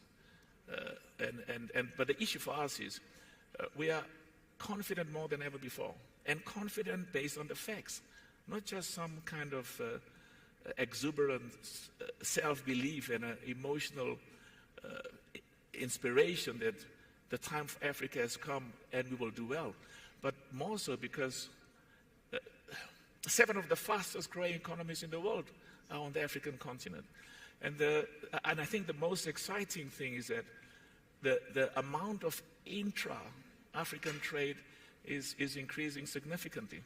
And of course, the partnership with China, the partnership with Brazil, India, Russia, very, very important. The relationship with the BRICS countries, of course, and the partnerships and doing business with the rest of the world is also important. Which sectors do you see the biggest opportunities in now when it comes to the BRICS nations? In 2013, we asked each of the BRICS countries to focus on those specific industries that they would like to promote and advance, but more than just saying industries, identify specific investment opportunities, projects in those industries. So we had a whole list of opportunities and industries. China gave us a list and said, these are the industries that we want to promote in our trade and investment ties with Africa. Russia did the same, Brazil did the same, and India, and we did the same. So if you look at the working groups that have been set up, I think those working groups largely reflects the common understanding of the identification of those specific industries where the greatest potential for partnerships exists. When it comes to BRICS and the future, just look 5 years ahead now. We're talking a decade, but look 5 years ahead, and where do you see the BRICS nations? I think the starting point for us on the African continent is we've got to make sure that those barriers, implementation, the advancement of the African continental free trade area. Critically, critically important. There's the right spirit, the right commitment, the right will. We need a sense of urgency, extreme urgency, to make sure that those barriers, trade barriers, both tariff and non-tariff, are significantly diminished and eliminated. I mean, we do business in about 35 countries in Africa on the financial services side. And we've got huge investments in India, you know, we've got investments in other parts of the world. But Africa for us is the most exciting area to do business. Will there be challenges and will there be problems? Absolutely. But it's still the most exciting and the most attractive. I've heard Wamkele Mene speaking on many stages, and he does stress the point that AFCFTA needs to go beyond policy and into implementation. Is that shift actually happening? And Patrice, I suppose it's the same thing if you look at Brazil, Russia, India, China, South Africa. Are we moving beyond policy to implementation? Let me tell you, South African companies are the largest trading partners on the African continent, from the continent. We sometimes don't give the CEOs and the companies on the continent the sort of credibility and respect they deserve. They're world class. Many of them are as good as the best in the world.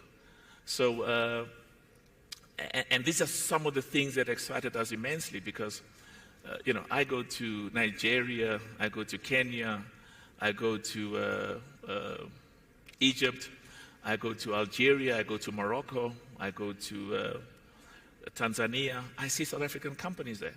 Of course, I see BRICS companies as well. So I think the key issue is that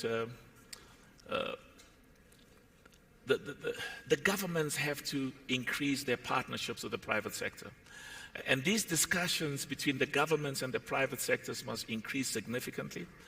And part of the purpose of these discussions is for the private sector to indicate to the governments what sort of impediments, barriers, hurdles are there to the free trade of goods and services on the African continent. But we are immensely optimistic. We had the entrepreneurial focus today, and of course, center stage, small, medium enterprises. To what extent, as you say, the BRICS Business Council has the power to impact regulation, to impact policy? Let me give you an example. In 2013, we spoke about visas. You know, if I go to China as a businessman, if I go to Brazil or India or Russia or any other part in the world, on the continent, we have to fast-track the visa process. And we understand that there are legitimate concerns about making sure that governments maintain the sovereign control of who comes in and who comes out. We don't just agree with it, we support it as well. But there's, you know, these are some of the low-hanging fruits. We can immediately give preferential access to businessmen from China, from India, from Brazil, from Russia, you know, from a BRICS perspective. Give them visas, allow them to come in and look at opportunities in South Africa, on the continent. And what we spoke about was the reciprocity. You know, the company one of our companies has invested several $1 billion in India. And India is an amazing place for business, and so is China, and so is Brazil. And let's stay with this theme for a moment. Are the policymakers open to the guidance that business is giving them? As you say, the low-hanging fruit is priority visas across the grouping. I've got no doubt whatsoever that the commitment and the will is there. No doubt. What is required is an extreme sense of urgency to translate that commitment and will into effective, pragmatic policy implementation. And you know, politicians have got all sorts of pressures and demands and expectations. It happens with me as well. You know, my son comes to me and says, yes, when the business people call you, you come, and when I call you, you don't come, you know, you take a long time. I understand that. But the bottom line is the BRICS Business Council is a unique platform, a unique foundation for consistent engagement with the governments, with the heads of state, but more importantly, maybe equally importantly, for consistent engagements amongst the business communities to find out if I'm a Chinese businessman and I want to come and invest in South Africa, what problems are you experiencing? And how can we eliminate or reduce those problems? If I'm a South African businessman and I want to go and open a business in India, what are the hurdles and the impediments? The Business Council, part of the purpose of the Business Council is to identify those impediments and with a sense of urgency, eliminate and remove those impediments. As we remove the impediments, one of the biggest opportunities has to be market access. When you look at it as an entrepreneur and suddenly opening up the BRICS nations as a market, that has to be groundbreaking. Yeah, but you see, a market, it's an opportunity until you realize, okay, until you invest, and sometimes your investment takes 5-7 years before you realize value. So, and this is in this instance where the partnerships with the governments, with the heads of state, with the ministers is critically important, because a lot of our investments are long-term investments. And the appropriate policy, legislative, economic, tax, in some cases even judicial dispensation is critically important. So I have no doubt that there is the opportunities in terms of what we can do, the magnitude of how we can grow the trade, investment, and business ties between South Africa, the African continent, and the BRICS countries. The potential is enormous. But again, sense of urgency, sense of immediacy, sense, all of us, with our governments and with our policymakers, we need to translate these good ideas we have, these big plans, into effective legislative or policy instruments that allows for the effective and free flow of goods and services. One of the criticisms has been that BRICS, the BRICS Forum, the BRICS Business Council is still at that talk shop level. And many people on the ground, the man on the street, so to say, or the woman on the street, has said, how is this going to help me at the end of the day?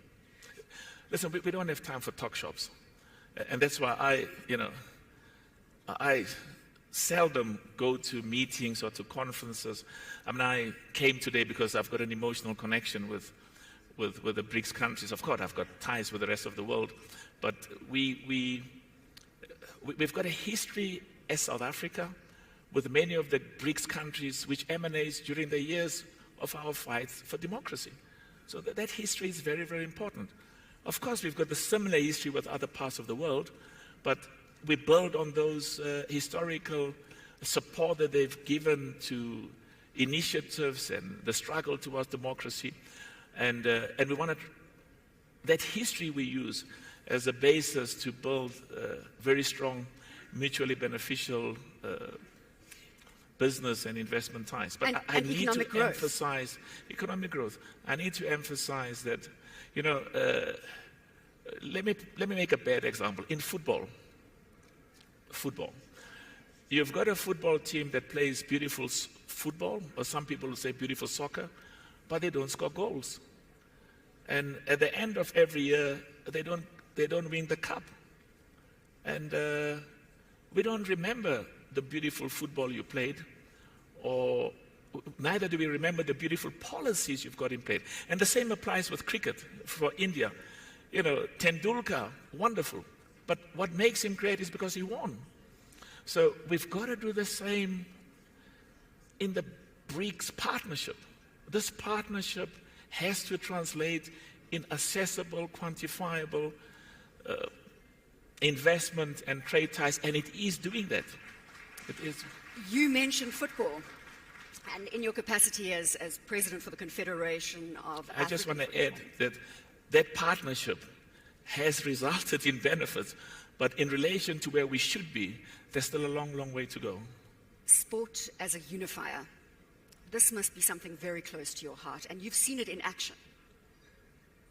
Again, you brought up the football, and as president of the Confederation for African Football, I want you to highlight that opportunity that sport can play as a unifier. You know, we went as a family into football as part of our philanthropic obligation. I mean, we are made what we are by the people of this country and the people of the continent.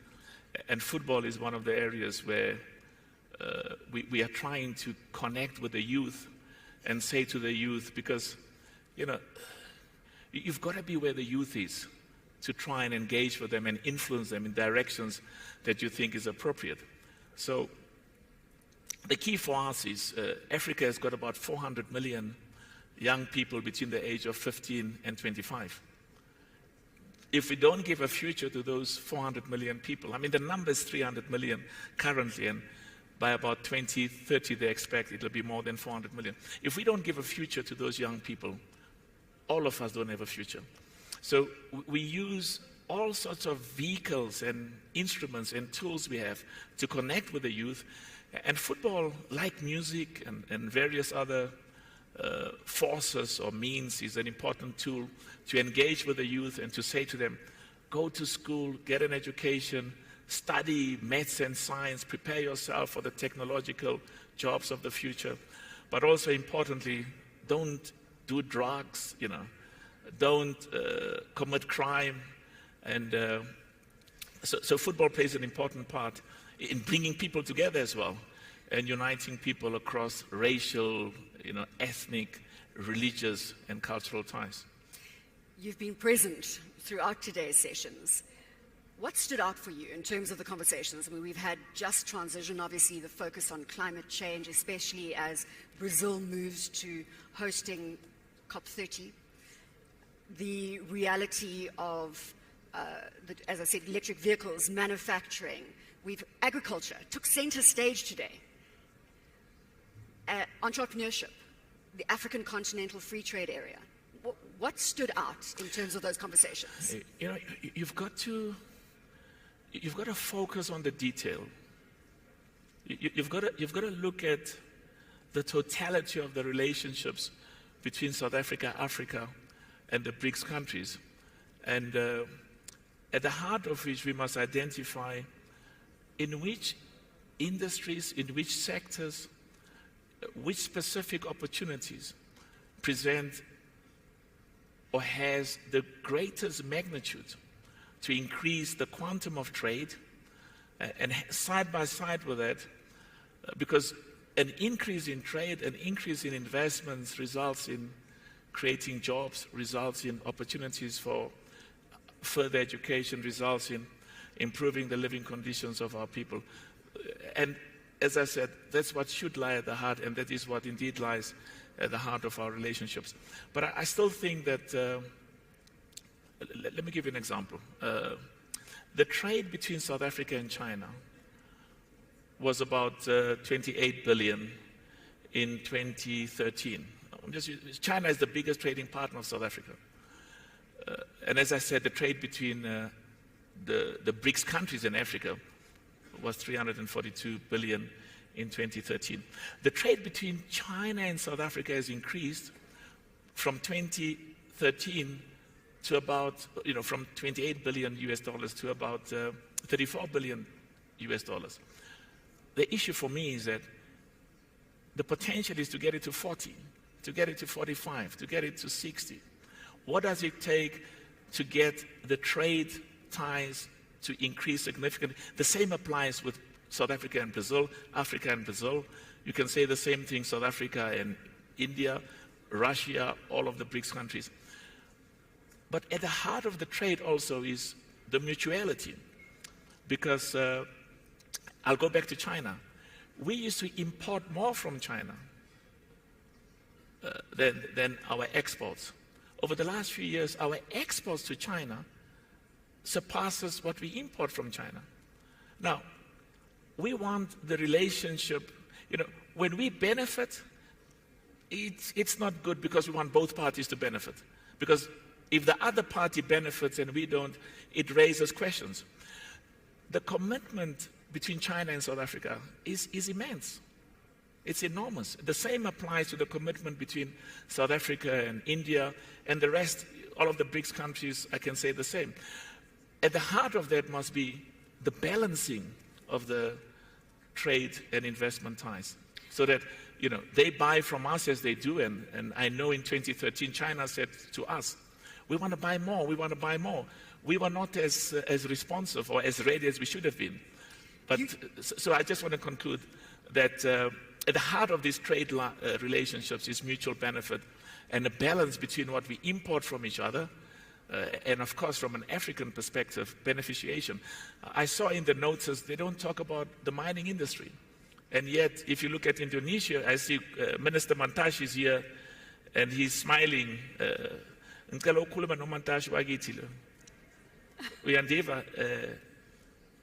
So I'm saying that if you look at Indonesia, for example, Indonesia emphasized the issue of encouraging beneficiation, but mutually beneficial. And this is one of the things that you, even when you were a mine worker, before you became minister, he was emphasizing the need for mutually beneficial beneficiation. This beneficiation, again, I come back to, you have this bird's eye view in terms of all the business that you're doing. Are we beneficiating? Is this starting to transpire? Are we knowledge sharing? We had that discussion again. I referred to electric vehicles and manufacturing and green components. It's wide open for us as BRICS nations to take center stage. I can assure you, opportunities that makes commercial sense, the private sector in South Africa and on the continent will invest.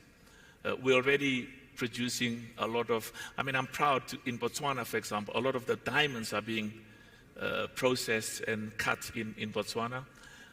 In South Africa, a lot of our platinum and a lot of our minerals are being processed and smelted and refined and exported in South Africa. But at the heart of it must be commercial viability and profitability. So I'm confident that, like Indonesia and like other parts of the world, in relation to the mining industry, we have the capacity, the skills, the know-how to build relationships, beneficiate even more, but again, in a manner that's profitable and that makes commercial sense.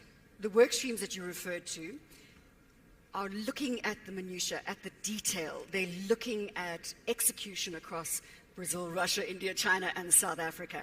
Those reports are forthcoming. There's an annual report, 50 pages, that has detailed every aspect.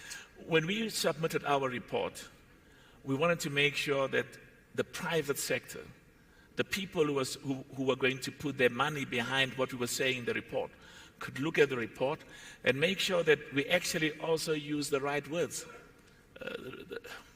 The specificity in identifying industries and sectors, because with their sort of support and encouragement and motivation, that's an excellent foundation, because they have to put their money in China, in Russia, in India, and in Brazil. So I'm happy. I haven't seen the report that has been forthcoming now, but I know that the first report we drafted, there was an overemphasis on a focus of China must tell us what would they like to do what sort of business opportunity would they like to pursue in Africa. India must do the same. Brazil must do the same, because only when both parties, because we can say to them, come and invest in infrastructure, and they say, no, but infrastructure is not a priority. So it's when the BRICS partners identify opportunities of mutual benefit and mutual interest. That's an excellent foundation for the future. We are awaiting the heads of state.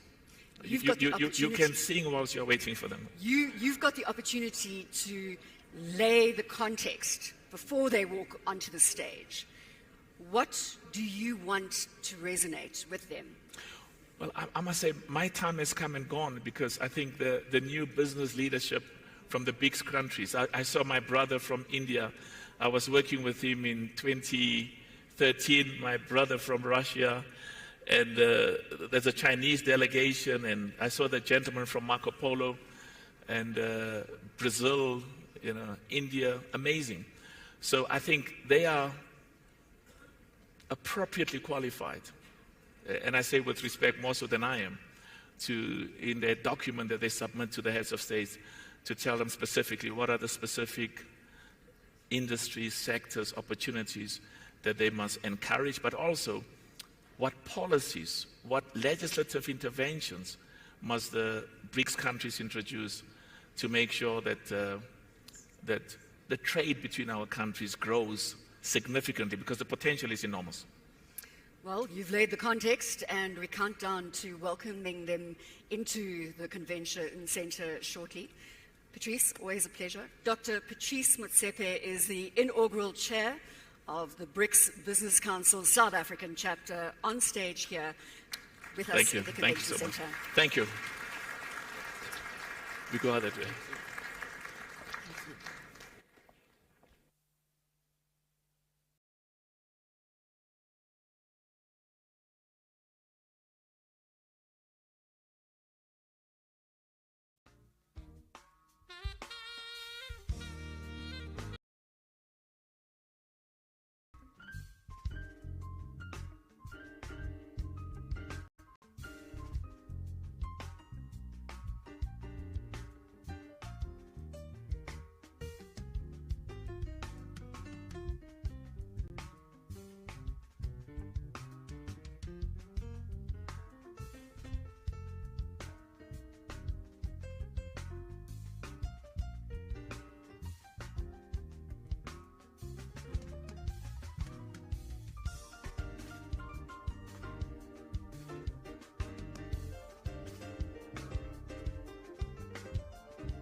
Okay, if I can once again have your attention, Bronwyn Nielsen and Dr. Patrice Motsepe, thanks for that really enlightening conversation they had.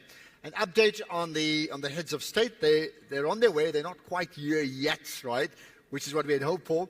But they're on their way. So I will update you pretty shortly as to when they will arrive, and then we will continue with the proceedings. But I'll update you just now. Thank you.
Ladies and gentlemen, I have been advised to inform you that the heads of state are making their way to us shortly. They are coming from the different parts of the city, but they will be joining us in just a short while. Thank you. Music has to affect your emotions, make you smile, make you cry. It has to be fulfilling in different ways. Finely tuned sounds often uplift your spirit and leave you wanting more. Cloud 9, your symphony in the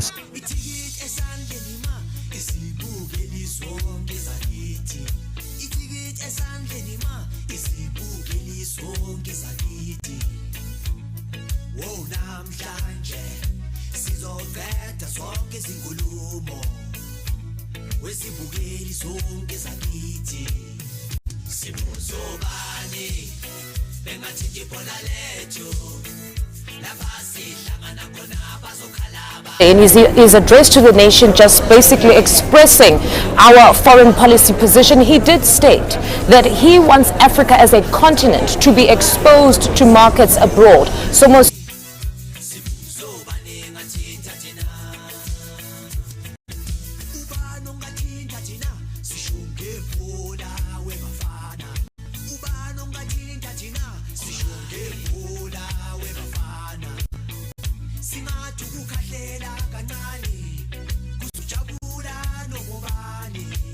we talk about the developing nations here and the economies that must be strengthened and the ties that must be strengthened. Perhaps to start with you, Sophie, I want to take you to Natasha's interaction with the Minister, Stella Ndabeni. She talked about a pertinent question, or she raised a pertinent question around whether the ordinary gentleman in Alexandra can locate himself.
right, your attention once again. 请大家注意。 So let me just repeat what has been said before. The leadership's arriving. They haven't yet come. As you've heard, they come from different areas. We're expecting them shortly. So we know it's going to happen pretty soon. As soon as they come, you will know. It's happening imminently. In the meantime, let me just remind you, because somebody asked me regarding the hashtag, if people wish to share some of the pictures and videos that they've taken. So the most common hashtag that's been used that I've seen has been BRICS Summit 2023. And may I suggest that you use that hashtag on all the social media platforms that you can, right? And then one final thing, a person by the name of Arthur Zaman, I've got the name right, Arthur Zaman, we have your wallet. Arthur Zaman, we have your wallet. I don't know how much money is in there, but we have your wallet. So my suggestion, if you can go to any of the ushers, they are well aware of it and they'll direct you to and reacquaint you with your wallet. In the meantime, please be patient. My apologies for that. But we do know that the arrival of the heads of state are imminent. Thank you.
Okay, quick update. Just be patient. I see people are chatting, which is fine. No. I think you can continue talking. We're just waiting. That's all I want to tell you guys, right? We're waiting and just be patient, please. We'll know shortly exactly what the position is. Thank you.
either we need to shift it there because it is not the icon.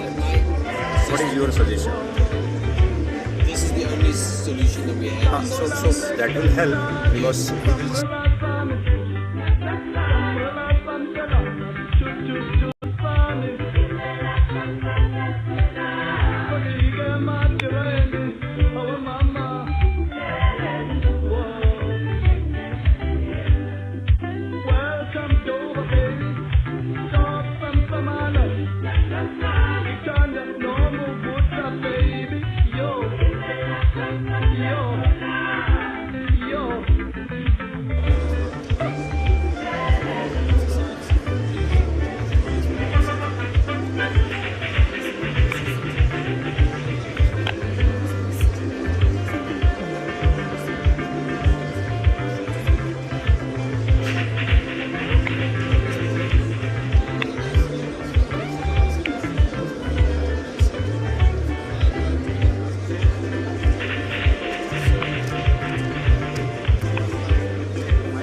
is from Tanzania. It's a song in Swahili, a love song. It simply says, Malaika nakupenda malaika, which simply means, I love you, my angel.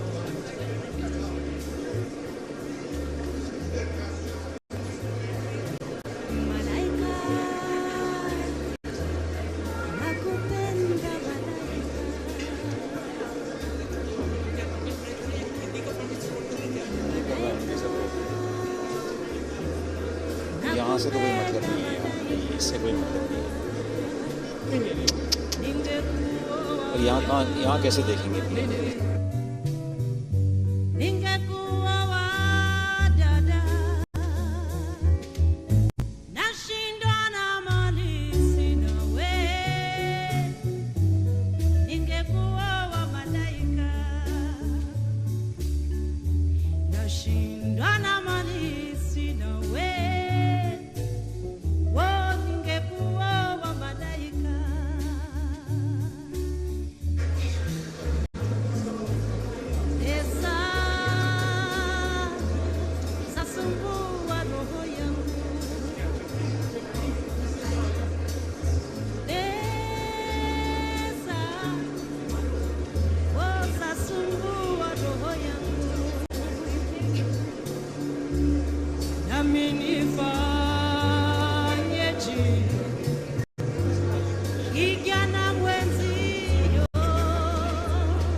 Okay, can I, once again, can I have your attention, please? And this time it's good news, okay? We need everyone to be seated. We will resume the program imminently, so we need everyone to be seated, please. Please oblige everyone to be seated. Those on the outside, if you can all get inside as well. We'll start the program very shortly. Thank you.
Ladies and gentlemen, 女士们、先生们 may I ask us all to settle now? 坐下来。上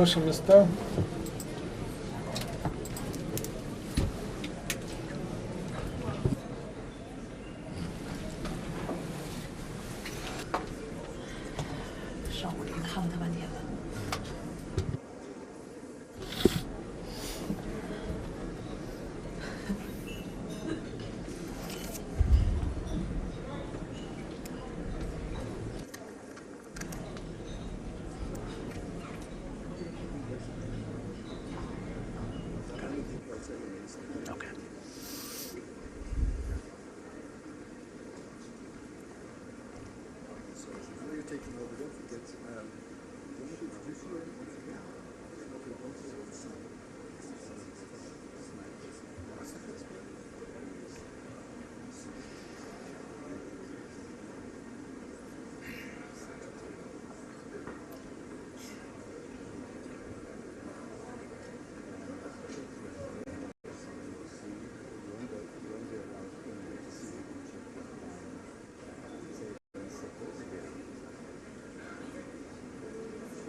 Ladies and gentlemen, 女士们、先生们， can we all rise and 请大家 welcome 起 the 立 heads of state 欢 who 迎 will be 元 coming 首 in 们 in 到 a 来 moment. 他们 First 马上就 Deputy 会到来。 President of the Republic of South Africa, Заместитель Deputy President, вице-президент Республики Южная you are Африка. very welcome, Deputy President Paul Mashatile. 南非副总统。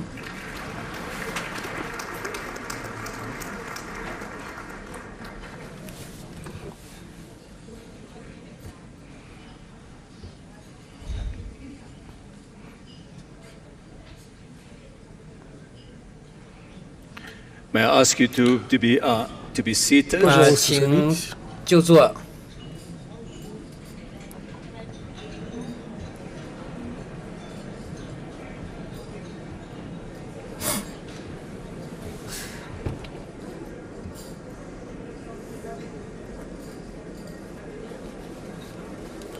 just wanted to do the final check on the prompt for the press.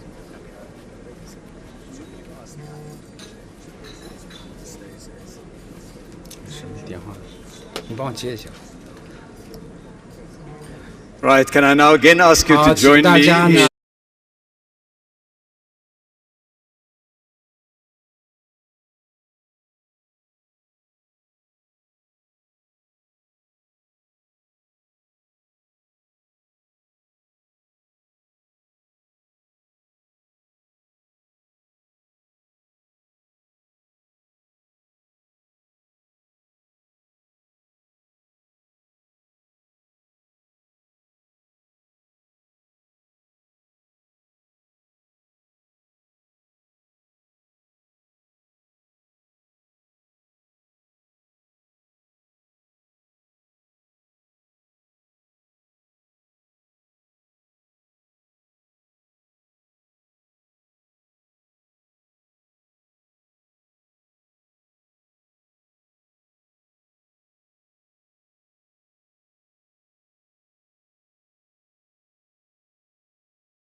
His Excellency President Lula da Silva,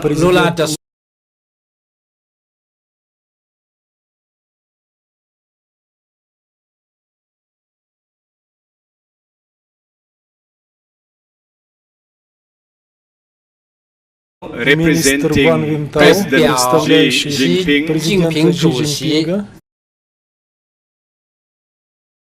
Dilma Rousseff,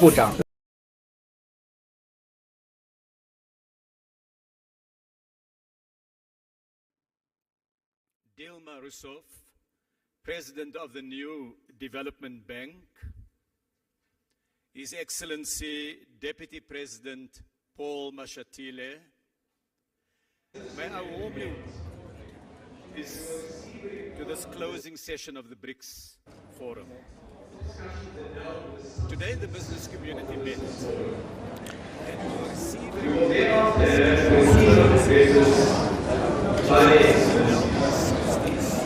those remarks will be the main course of the meal that we are about to serve.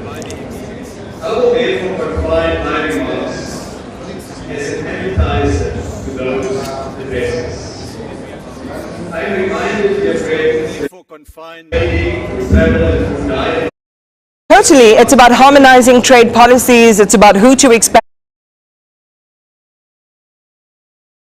And through dialogue that friendships and lasting relationships are built. And it is remarkable how connected our people, our histories and our economies in BRICS are.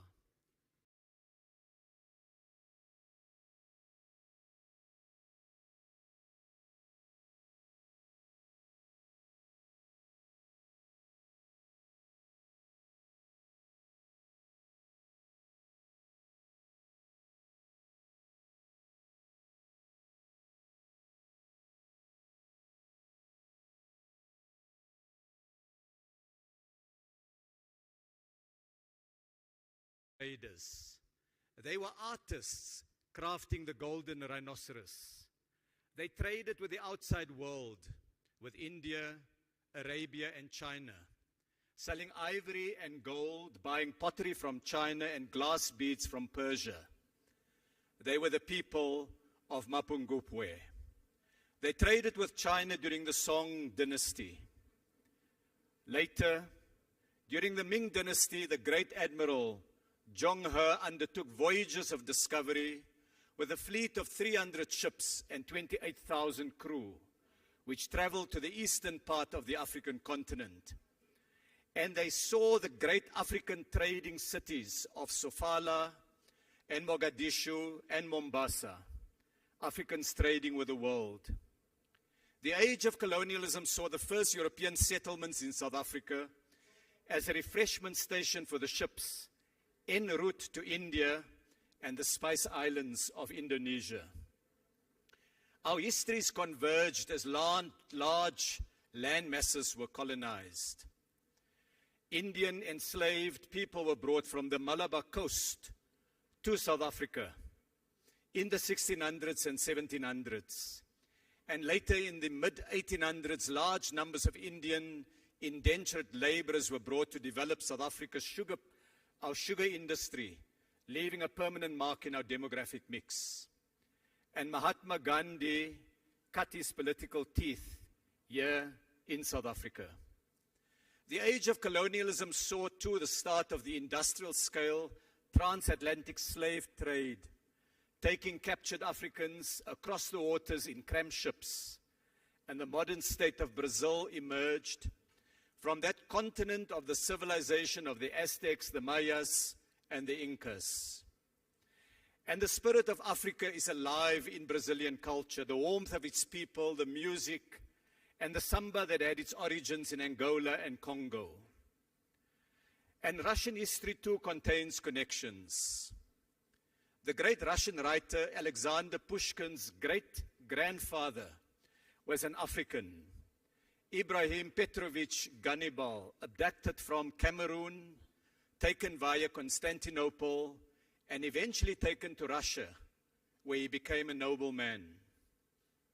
During the struggle against apartheid, many South Africans stayed in Russia, in China, in India, and as with many other parts of the world, we received material assistance in the struggle for freedom in our land. And so we are connected by history, but not only by history. Today we look forward to matters relating to the future. Today's event is held in the industrial heartland of the African continent, an economy with major industrial strengths in traditional sectors, but also with technologies in the space and satellite economy, in the digital sector, in new green technologies, in advanced manufacturing. Ladies, gentlemen, friends, a major industrial exhibition is being held nearby at Gallagher Estate, showcasing products from more than 240 firms, with 20 other African countries participating, together with the 5 BRICS partners. I urge those who have not been there, visit it. We held a manufacturing forum which provided a platform for discussion on green industrialization, on electric vehicle and battery production, playing to Africa's strengths in critical minerals. Excellencies, today the business community spent the full morning in deep discussion about investment, about trade, and about technical cooperation. It is my pleasure, therefore, to invite Mr. Sim Shabalala, the CEO of the Standard Bank Group of South Africa, to summarize the main outcomes and give his reflections. And I invite Sim to take the podium. Please, you have the floor.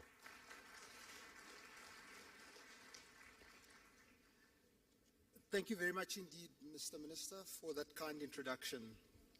Your Excellencies, ladies and gentlemen, it's a tremendous privilege to present this high-level feedback on the BRICS Business Forum 2023.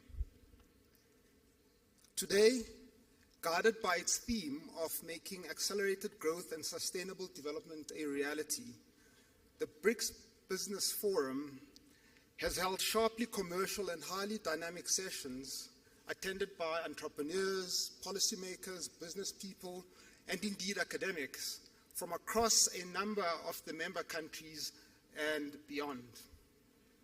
Talking of commercial dynamism, as the Minister has alluded, it is very fitting that the BRICS Business Forum has taken place right here in Sandton, here in Johannesburg, the capital of Gauteng. Gauteng generates about 35% of South Africa's GDP, and a large proportion of that is generated right here. And it is generated by South Africa's sophisticated and successful large corporations, medium-sized enterprises, and indeed SMEs. This year, for instance, Standard Bank's analysts think that South African listed equities will deliver average earnings per share growth of between 15 and 20%. To put it in perspective, other emerging markets are looking at -3% for the same period. And talking of South African corporations, relationships, travel, history, and trade, in the words of Minister Patel, I had the good fortune, ladies and gentlemen, and great honor of speaking this morning on a panel with Chairman Chin of the State Grid Corporation of China, as well as Mr. Ricardo Sandton, President of the Brazilian Association of Animal Protein. They spoke about climate change and renewables.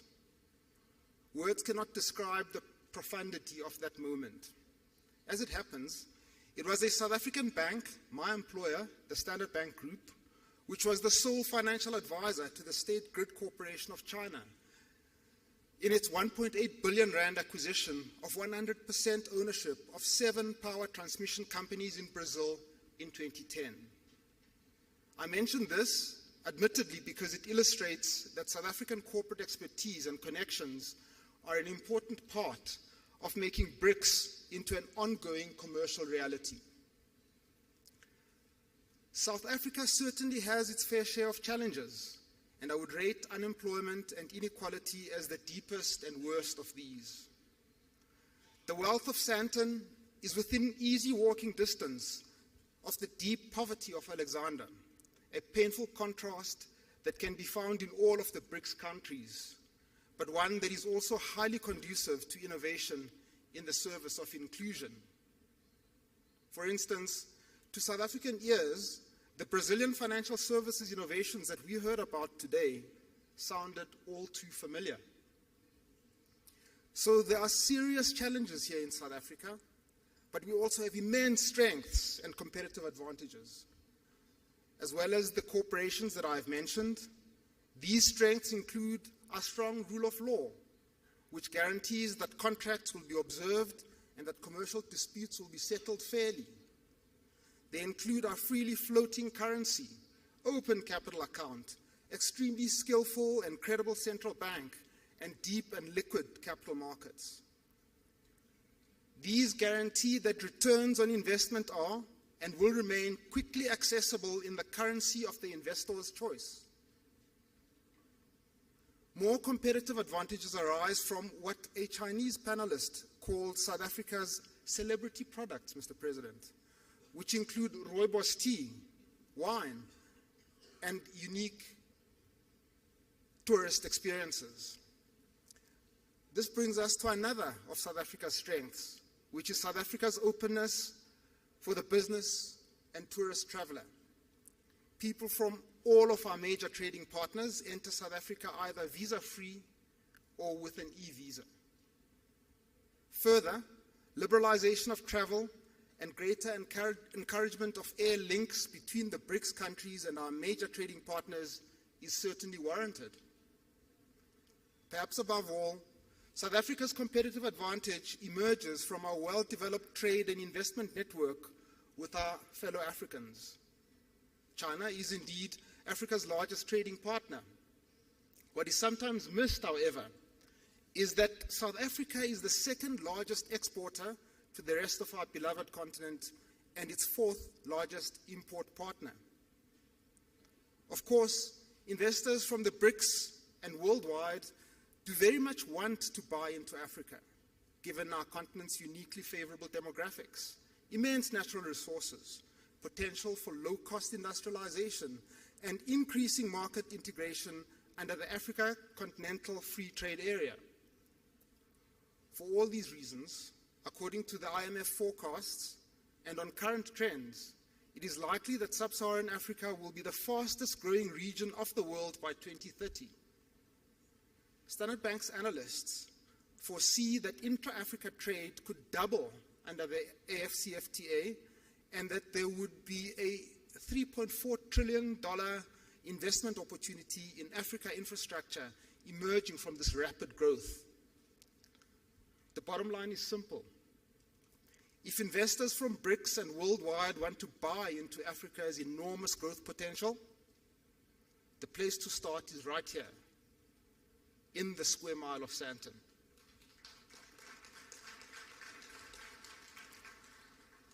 Today's discussions have examined current intra-BRICS trade and investment trends and explored tangible solutions to unlocking further trade and investment opportunities in the BRICS nations and worldwide. Given that the BRICS nations are agricultural powerhouses, agricultural production and trade were discussed in detail, with many useful comparisons, contrasts, and cross-learnings emerging. Participants were firmly of the view that much room exists for improvement across the BRICS nations regarding agricultural trade and market access. The same is true of Africa in general. Given the investments and the right policy environment, Africa can become the breadbasket of the world during this century, what Mr. Motsepe called the African century. Another important topic was the just transition. A participant argued, a just transition refers to shifting towards a sustainable and inclusive economy characterized by both social equity and environmental sustainability. Renewable energy is an enormous opportunity for public sector collaboration and private sector investment and trade right across the BRICS and beyond.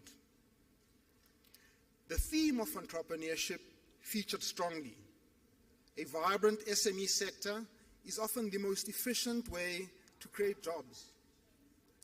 And some SMEs become unicorns and even mighty multinationals such as BYD and Tencent of China.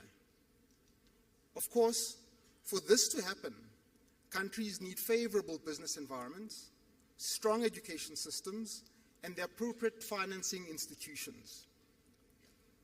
Participants further argued that opening up market access to entrepreneurs across all BRICS presents an exciting opportunity to foster trade and job creation, and this again highlights the value of strong travel links and appropriate visa regimes. Within the general theme of entrepreneurship, there was much discussion of the role of fintechs, an area in which BRICS countries have already established a great deal of expertise and success. On finance for SMEs, participants pointed out correctly that startups are particularly vulnerable to sudden and sharp increases in interest rates. One of the roles for DFIs, therefore, is to provide concessional and patient capital for promising SMEs. Two essential preconditions for a financial system that is able to support both micro-enterprises and lower-income households are the democratization of data and universal access to a stable and credible form of identification.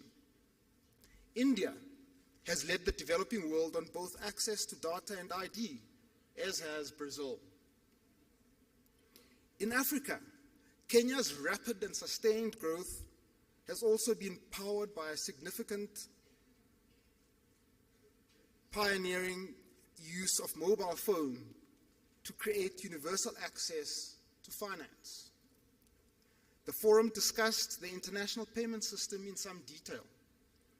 From an African point of view, a highlight of this conversation was the discussion of the Pan-African payment system, which has immense potential to stimulate trade and growth by increasing the spend and certainty and reducing the costs of cross-border payments in Africa. Participants also debated the question of whether a BRICS currency is possible or even desirable, with strong views expressed both for and against, with little consensus being reached. Seen from a banker's perspective, the debate would probably progress more fruitfully if the discourse maintained a sharper conceptual distinction between international payments on the one hand and reserve currencies on the other. For example, and as the example of the PAPS illustrates, under certain circumstances it may be possible to simplify international trade and the attendant payments using a collection of domestic currencies without any reference to any international reserve currency. It's also important to be realistic about the necessary characteristics of an international reserve currency. These include being a currency issued by a central bank with very high credibility in the implementation of monetary policy, being the currency of a state or supranational entity with an equally strong track record of fiscal policy and meeting its debts, being freely available in large quantities in many jurisdictions, and full convertibility at all times. This set of characteristics cannot be quickly wished or agreed into existence, but can only emerge over a multiple of years as a track record of impeccable credibility and very wide use is built up. Finally, the forum also heard of the pleasing progress that is being made in institutional development, setting up sector-specific work streams which allow for concentration and focus on areas of common interest in infrastructure, manufacturing, energy, and financial services. In conclusion, today's discussions have been a very useful step in further unlocking the immense potential for trade and investment amongst the BRICS member countries. Thank you ever so much for your attention.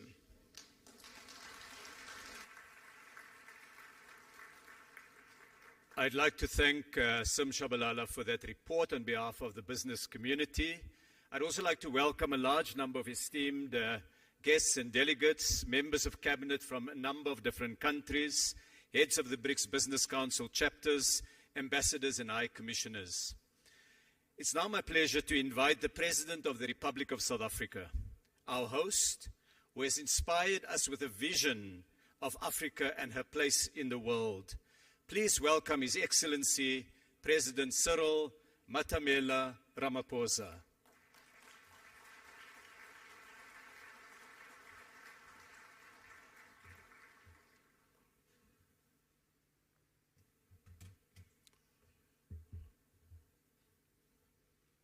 Thank you, Program Director, Minister Ibrahim Patel, Your Excellency President Luis Lula da Silva, Your Excellency Prime Minister Narendra Modi,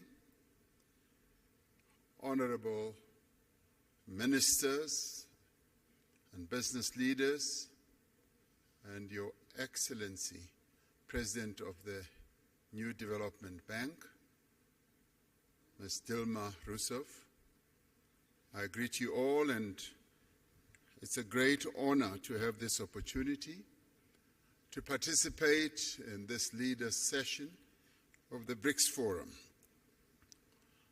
I particularly want to thank Mr. Sim Shabalala for the report that he has just given, and particularly underline and appreciate the message that is coming from all of you as business leaders about the immense opportunities that you see in investment across the BRICS countries.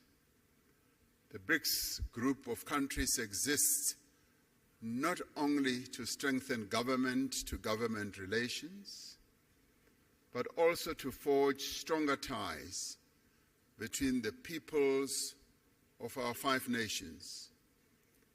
It is for this reason that several bodies have been established since the BRICS was formed to enable cooperation across society, be it in business, be it in political parties, be it in the social sector, and also in the sporting sector. The BRICS Business Council is a vital and vibrant platform for strengthening economic ties between our respective countries and in forging common perspectives on inclusive economic growth and development, as we have heard from the report that has just been tabled by Mr. Chabalala. The changes that have taken place in BRICS economies over the past decade have done much to transform the shape of the global economy. Together, the BRICS countries make up a quarter of the global economy. They account for a fifth of global trade and are home to more than 40% of the world's population. This agglomeration of these 5 countries has a major impact on various aspects of the global activity and life. As we celebrate the 15th anniversary of BRICS, trade between BRICS countries totaled some $162 billion last year. Foreign investment has played an important role in the growth of BRICS economies. Total annual foreign direct investment into BRICS countries is 4 times greater than it was 20 years ago. However, the new wave of protectionism and subsequent impact of unilateral measures that are incompatible with WTO rules undermine the global economic growth and development. We therefore need to reaffirm our position that economic growth must be underpinned by transparency, by inclusiveness. It must be compatible with a multilateral trading system that supports a developmental agenda, the type of developmental agenda that the 5 countries that are members of BRICS have embraced right from the onset. We require a fundamental reform of the global financial institutions so that they can be more agile and responsive to the challenges facing developing economies. In this respect, the new development bank, established by BRICS countries in 2015, is leading the way. Since its formation, it has demonstrated its ability to mobilize resources for infrastructure and sustainable development in emerging economies without conditionalities. Earlier, before coming into this session, I was speaking to the president of the New Development Bank, and she was outlining to me how ready and willing the New Development Bank is in terms of supporting the development agendas of various countries. And we applaud this, and we appreciate this. BRICS economies have emerged as powerful engines of global growth. Yet the rapid economic, technological, social changes underway create new risks for areas such as employment, equality, as well as poverty in many of the BRICS countries. It is quite heartwarming to hear you as business people, as one listened to Mr. Chabalala's report, also focusing on issues such as poverty reduction and elimination, and inequality as well. It isn't often that you hear such very positive and forward-looking messages from the business community. So it's wonderful to be in a forum under the aegis of BRICS that you as business leaders are in tune with the developmental agenda that needs to be pursued to lift the people who live in BRICS countries and beyond out of the ravages of poverty and inequality. We therefore call on the business community to join hands with us to identify solutions to these and many other challenges affecting our respective economies. From a South African perspective, there is massive untapped potential for investment in our country and indeed on the African continent as well. In recognition of this potential, the theme for this 15th BRICS Summit is BRICS and Africa, the partnership for mutually accelerated growth, sustainable development, and inclusive multilateralism. Africa is a continent of great opportunity in industrialization process in a variety of sectors.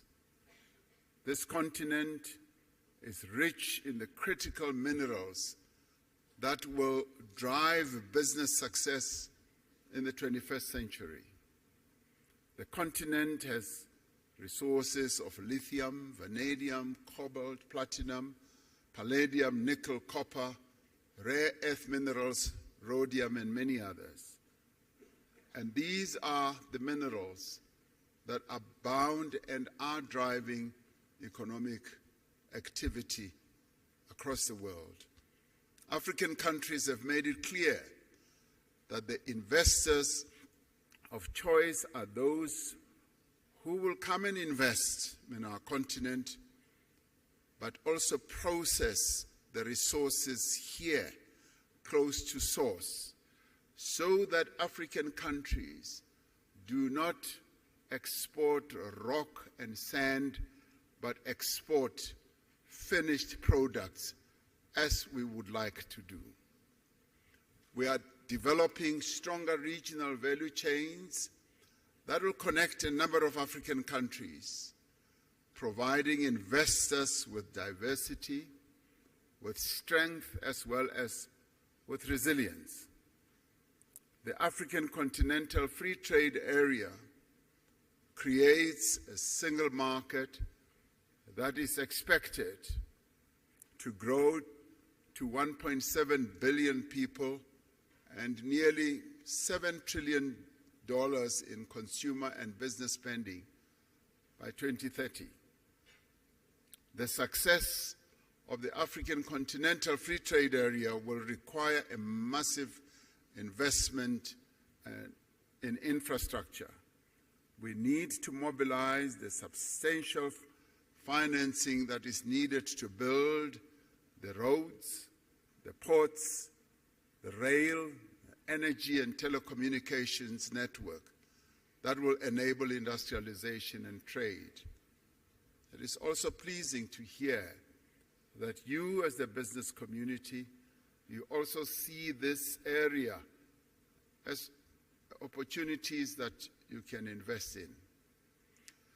Growth in African economies will be driven in the main by small and medium enterprises. This requires focused as well as effective support to these businesses. It is important that specific financing be directed also to women-owned businesses so that they can harness the benefits of the Continental Free Trade Area. And we in Africa, as we seek to grow and develop, we are focusing on the empowerment of the women of our continent who have been held back through the years of colonialism, and in our case, through the years of apartheid, through protocols and laws. And we are saying we need to free the women of our continent so that they can trade, so that they can be in business and grow the economies of our various countries. Africa has a young, digitally connected and urbanizing population, a population which provides a stable workforce for companies in the future. The investment in skills development is continuing to grow. These factors all position Africa as the next frontier of productivity and growth. The BRICS countries have an opportunity to contribute to and participate in Africa's growth story. This can be achieved through greater cooperation in areas such as infrastructure, agriculture, manufacturing, new energy, and the digital economy. I was pleased to hear that these are also areas that you as business people are focusing on. South Africa has an important position in growing the African market, facilitated by the Africa Continental Free Trade Area and other free trade agreements. South Africa's industrial strength, our mineral endowments, and our large market opportunities provides a compelling value proposition for companies wanting to establish their businesses here. South Africa has significant industrial capacity with Africa's most advanced industrial innovation and fabrication base. Firms that have invested here recognize that South Africa has deep local capital markets and strong financial systems. We have a diverse and sophisticated economy, and this country possesses world-class infrastructure, skills, abundant natural resources, industrial clusters, and a host of incentives to support investment. And many investment and partnership opportunities exist in renewable energy, in infrastructure, in aquaculture, in ICT, automotives, pharmaceuticals, and advanced manufacturing, amongst others. It is clear from the report that we have just received that this has been a very productive business forum. And I'd like, as I end, to commend the BRICS Business Council, the respective ministers from the BRICS countries and officials, and all business leaders who have made a meaningful contribution for the success of this business forum, and to have all of you, almost 1,500, I'm told, to have this, what I see as a very successful business forum. I sincerely hope that your participation in this BRICS Business Forum will yield the productive outcomes that are required for us to catapult BRICS economies towards a more equitable and accelerated growth. In 2 hours or so, the BRICS leaders will sit together in a retreat to discuss a number of BRICS-related matters, and one of those is the expansion of BRICS. A number of countries, some of which are represented here, are seeking to be part of this BRICS family. And we appreciate that. It goes to show that the BRICS family is growing in its importance, in its stature, and also in its influence in the world. And we will be taking into account the various desires of various countries to be part of BRICS. So we hope to take into account the report of your discussions here as well, as we consider the way forward with BRICS. Your participation here really strengthens the BRICS story. It confirms that BRICS is an important player in the geopolitical and economic architecture of the world. And so we hope that it will continue to be so. Thank you very much for participating. We thank you.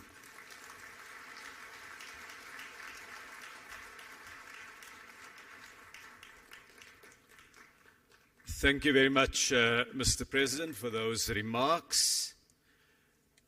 It is now my pleasure to invite the President of the Federative Republic of Brazil, His Excellency President Lula da Silva, to take the podium. Please join me in welcoming the President.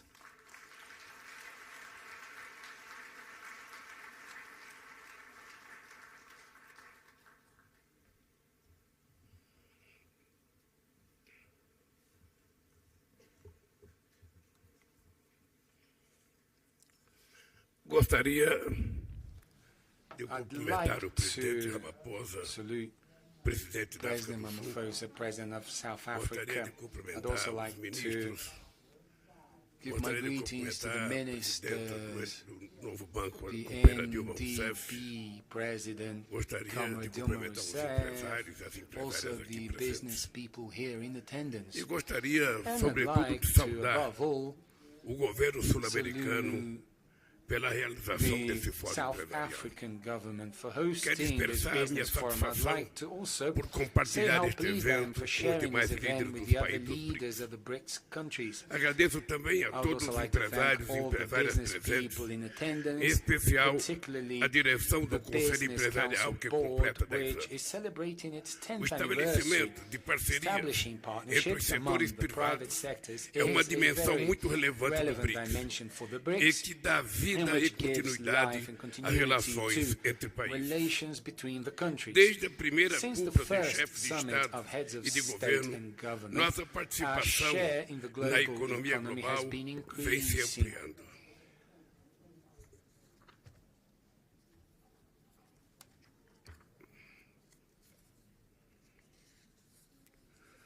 Já ultrapassamos We have o surpassed G7. the G7 already, Respondemos por accounting for 32% do PIB mundial 32% of the em world paridade de GDP poder de in compra. purchasing power Projeções parity. indicam Forecasts indicate que os that mercados emergentes em emerging and desenvolvimento developing são markets are aqueles the que ones that will apresentarão show the highest maior índice growth de rate crescimento nos in the próximos coming anos. years.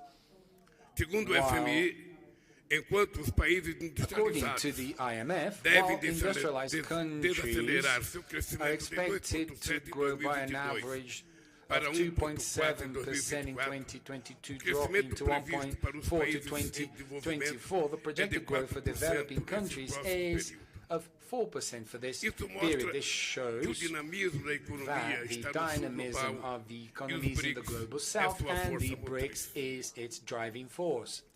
O estoque de investimento Brazil's, externo direto dos BRICS the no BRICS, Brasil cresceu 167% international entre foreign 2012 e stock 2021, increased atingindo 370% $34,2 between bilhões. 2022 Hoje, and quase 2029 and 400 empresas do 2022, bloco operam no and then Brasil. today almost 400 companies from the bloc operate in Brazil. After the 6 years of standing still, Brazil is going to create quality jobs again, it's going to fight poverty again, and will increase the income of Brazilian families. 2 weeks ago, I presented the new PAC, Growth Acceleration Program. The plan provides for resuming suspended projects, accelerating ongoing projects, and also selecting new projects. It is a comprehensive program with many opportunities that may be of interest of investors from BRICS countries.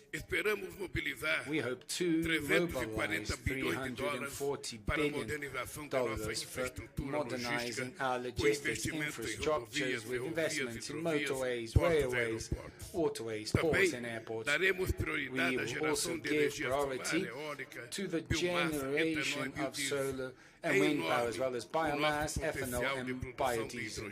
We have immense potential for generating green hydrogen. We shall establish partnerships between government and the business community in all areas through concessions, public-private partnerships and direct contracts. In order for investment to grow again and drive development, we need to ensure more credibility, predictability and legal certainty security as well as political and social certainty for the private sector. For this reason, I have advocated the idea of greater financial integration, where we could have a new reference unit which would not replace our national currencies.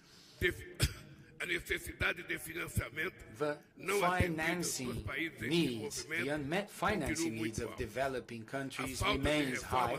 The lack of a substantial reform from traditional financial institutions limit the volume and the credit modes offered by existing banks. The decision of establishing the new development bank represented a milestone in effective collaboration among emerging economies.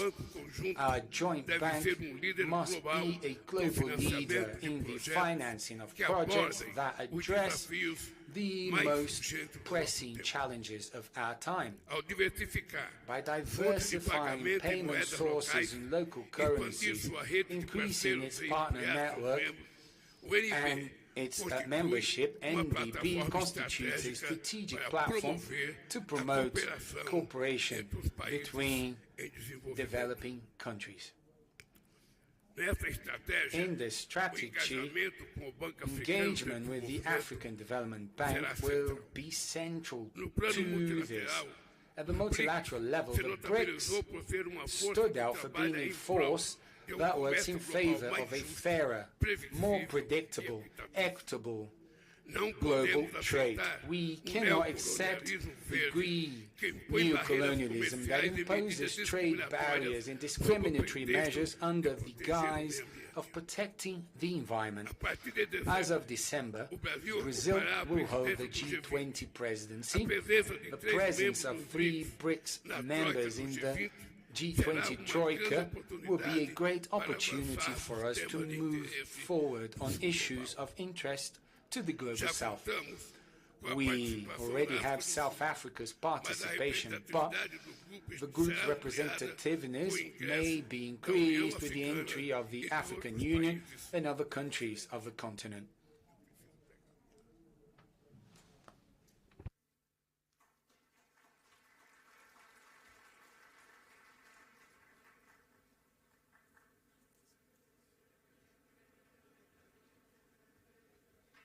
Is just a water break.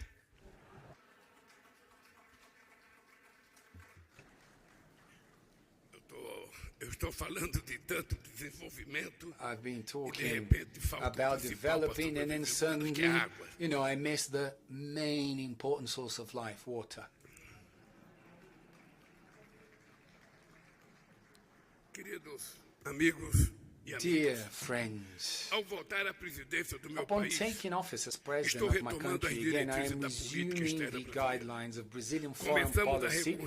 We started to rebuild South American integration. We have resumed our partnerships with the US, China, and the European Union.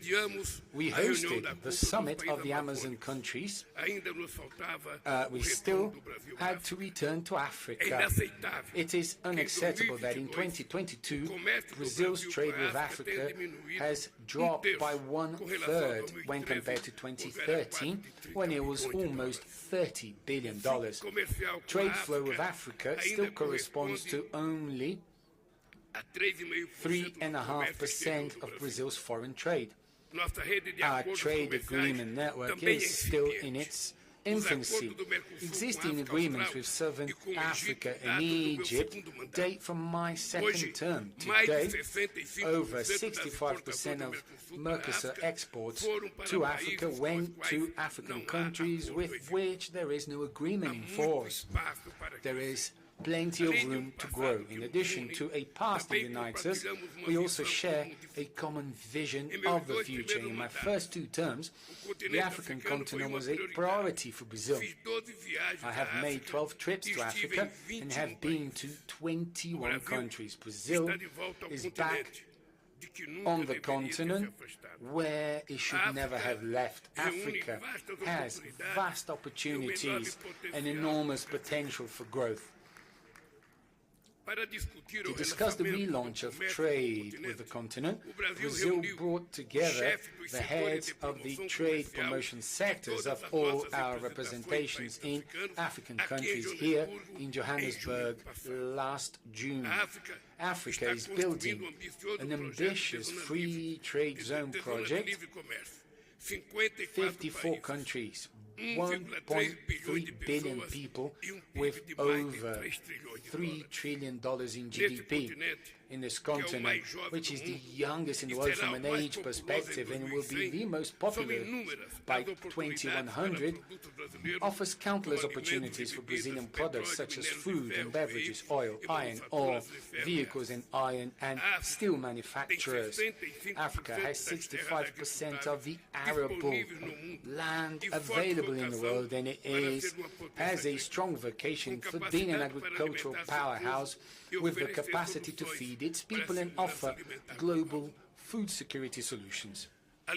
Combining investment and technology, Brazil has developed modern tropical agricultural techniques that can be successfully replicated in Africa. Through the Brazilian Agricultural Research Corporation, we have turned the Cerrado into an area of high agricultural productivity, and we can replicate this experience in the African savanna. My government has also resumed public policies to support family farming, essential to fight food insecurity and hunger that affects our continents. The More Food program, which I relaunched last June, allows small farmers to have access to financing to purchase tractors, tools and harvesters. As in the past, a version of the More Food program for food should be resumed as another aspect of Brazilian South-South cooperation.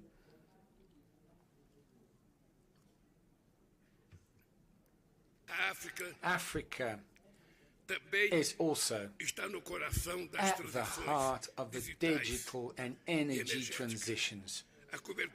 Internet coverage already reaches most of the African population, and digital innovation centers and financial technology services companies are multiplying, strengthening the Brazilian health complex. Strengthening may lead to ample opportunities for cooperation with South America. The African continent has important ore reserves such as, essential ore such as lithium and cobalt that will play a strategic role.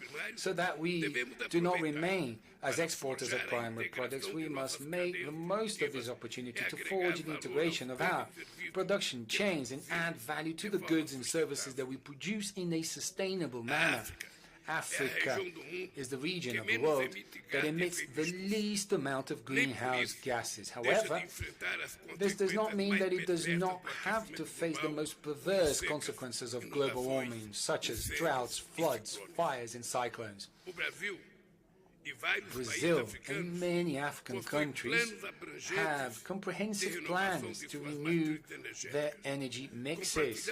We share the responsibility of caring for tropical rainforests and preserving biodiversity. We share the common concern of fighting the desertification process. Environmental and ecosystem services provided by rainforests to the world, they must be paid for in a fair and equitable manner.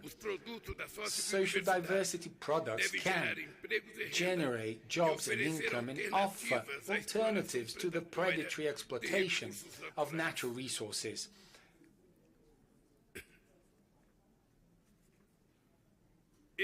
These are the pillars of the ecological transition plan that we will launch soon. For our economic and productive integration to flourish, it will be necessary to increase sea and air connections between the two sides of the Atlantic. It is inexplicable that we do not have direct flights between São Paulo and Johannesburg, Cairo or Dakar, essential for increasing the flow of people, trade and tourism. Therefore, I believe it to be very important. The proposal made by the BRICS Business Council of establishing a multilateral agreement of air services for the group with the main national transport and aviation authorities from the countries. Very relevant proposal, because the BRICS have a unique chance of shaping the global development path. You, business people, you're part of this effort. Together, our countries make up a third of the global economy. This relevance will grow with the admission of new full members and dialogue partners. Collaboration between the public and private sector is vital for harnessing this potential and achieving lasting results. Thank you very much and good luck.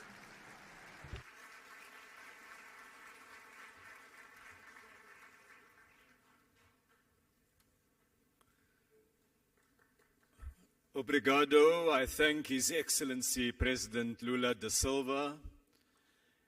Our next speaker is the President of the Russian Federation, His Excellency President Vladimir Putin, who, while he's not able to be with us, will address us via video. I now ask that the video recording be started.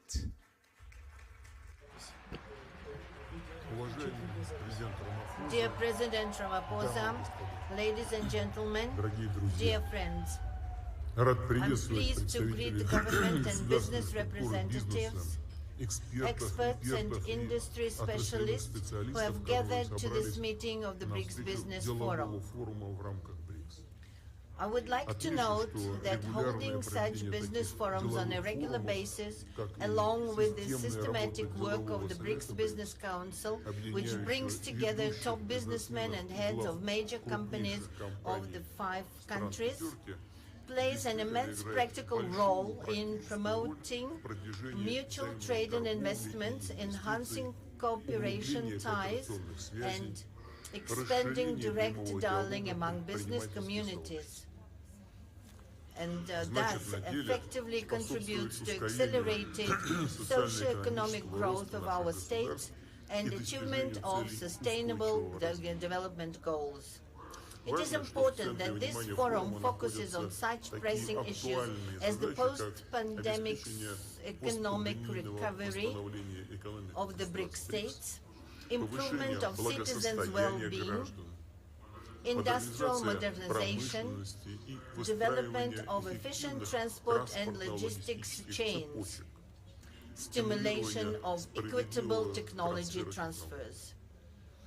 These challenges and complex tasks have to be dealt with amidst the increasing volatility in stock, currency, energy and food markets, coupled with strong inflationary pressures stemming from, inter alia, the irresponsible large-scale money emission by a number of countries seeking to mitigate the effects of the pandemic, which has led to the accumulation of private and public debt.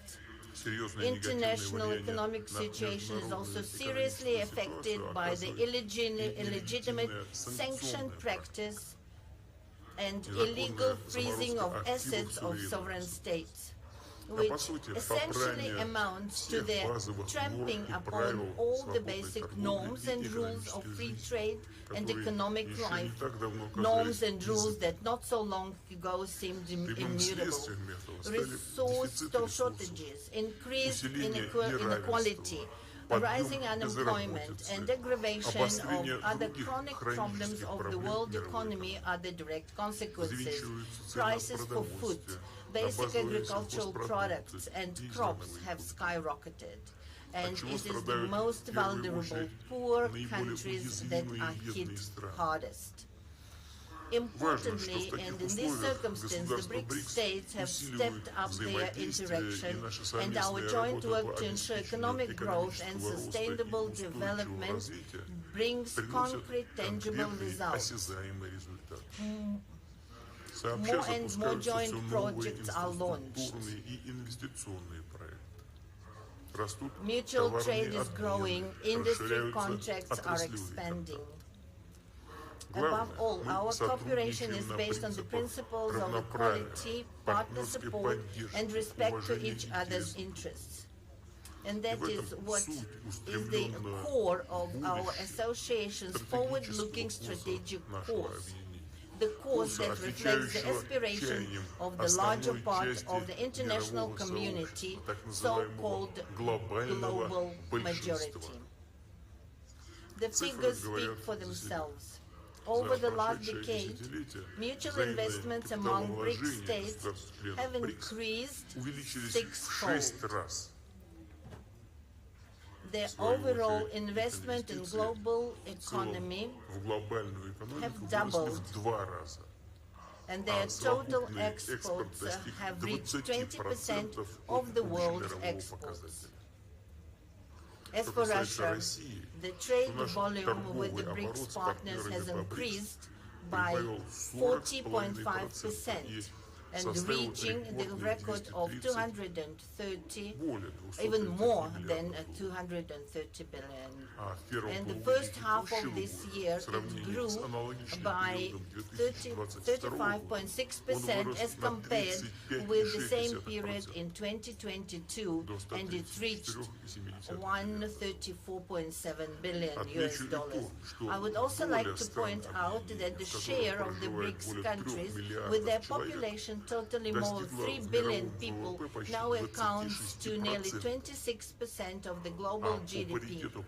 And our 5 countries are ahead of G7 in terms of purchasing power parity, with 35.1% against 30% forecast for 2023. The objectives and irreversible process of de-dollarization of our economic ties is gaining pace. We are working to fine-tune effective mechanisms of mutual settlements and monetary and financial control. As a result, the share of US dollar export and import operations within BRICS is declining. Last year, it was only 28.7%. In fact, this summit is to discuss the entire range of issues related to the transition to national currencies in all areas of economic cooperation between our 5 nations. The new BRICS Development Bank, which has already become a credible alternative to existing Western development institutions, has a great role to play in these efforts. It is only natural that enhancing connectivity and creating new resilient transport routes has become a shared priority in cooperation between our 5 countries. In this context, the BRICS Business Council's initiative to elaborate modern intermodal logistics solutions and develop railway transport corridors is of particular importance. For this part, Russia actively works to redirect its traffic and logistics flows to reliable foreign partners, including BRICS states. Our flagship project includes the Northern Sea route and the new international North-South transport corridor. These 2 major transport routes aim to provide the shortest and most cost-effective trade route to link major industrial, agricultural, energy hubs with consumer markets. With regards to the Northern Sea route, I would like to emphasize that Russia has already adopted and launched a large-scale, multi-year plan to develop its infrastructure. We intend to build fuel terminals, hub ports, to ensure connections with road and rail transport. icebreaking fleet is expanding, first of all by commissioning nuclear-powered vessels that have no analog in the world. As for the north-south transport corridor, it will connect Russian ports of the northern seas and the Baltic and with offshore terminals in the Persian Gulf and Indian Ocean, thereby providing opportunities to increase cargo transportation between Eurasian and African countries. Besides, this will certainly give impetus to developing new industrial, trade, and logistics facilities along those routes. Russia stands for greater cooperation within the BRICS on reliable and uninterrupted supplies of energy and food resources to the world market. We are consistently increasing supplies of fuel, agricultural products and fertilizers to countries of the global south and making a significant contribution to strengthening global food and energy security, addressing acute humanitarian issues and fighting hunger and poverty in the countries in need. All these issues, in particular, were discussed in depth at the recent Russia-Africa summit. For example, last year, trade in agricultural products between Russia and African states grew by 10% and amounted to $6.7 billion. In January-June this year, it increased by another record 60%.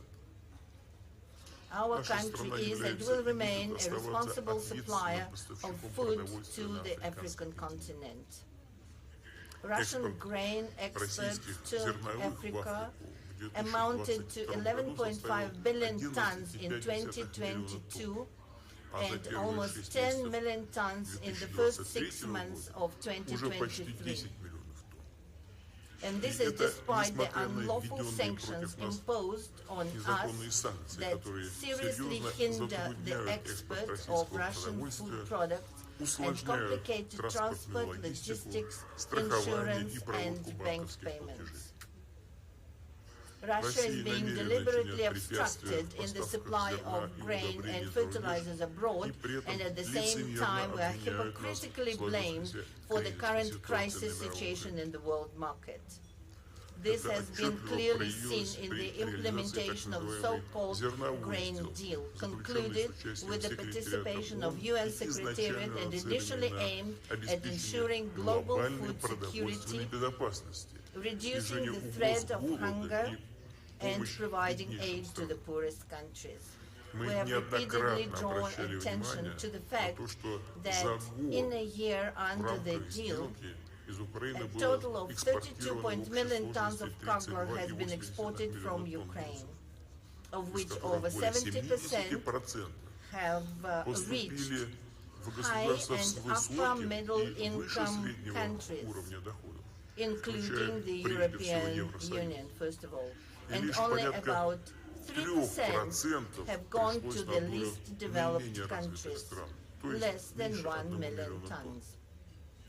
None of the terms of the so-called deal concerning the lifting of sanctions imposed on Russian exports of grain and fertilizers to world market have been fulfilled. Obligations to Russia in this regard have been simply ignored.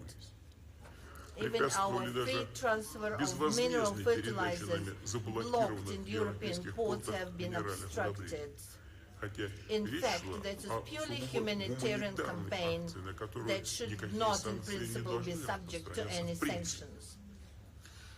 With these facts in mind, since 18 July we have refused to further extend the so-called deal, and we will be ready to get back to it, but to get back only if all obligations to the Russian side are truly fulfilled. I have repeatedly said that our country has the capacity to replace Ukrainian grain both commercially and as free aid to needy countries, especially since our harvest is again expected to be perfect this year. As a first step, we have decided to graciously provide to six African countries 25 to 50,000 tons of grain, each with free delivery of these cargoes. Negotiations with the partners are going to an end. Among the priority lines of interactions, we see also further coordination of the approaches of the BRICS participants on the subject of supporting small and medium-sized enterprises. This is an important part of the overall economic agenda of the Group of Five, which implies the assistance of the widest circles of citizens involved in business regarding the issues of administrative and tax regulation, digitalization, electronic commerce, and participation in the value chains. I would note that thanks to the state support programs, the entrepreneurs from the BRICS countries successfully adapt to the constantly changing situation in the global market. They find new partners, new sales channels, attract additional funding, and use more actively modern technologies.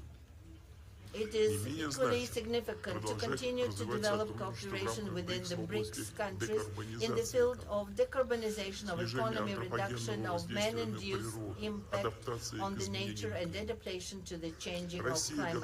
Russia is ready to work jointly to promote more balanced approaches to the climate change in the international arena.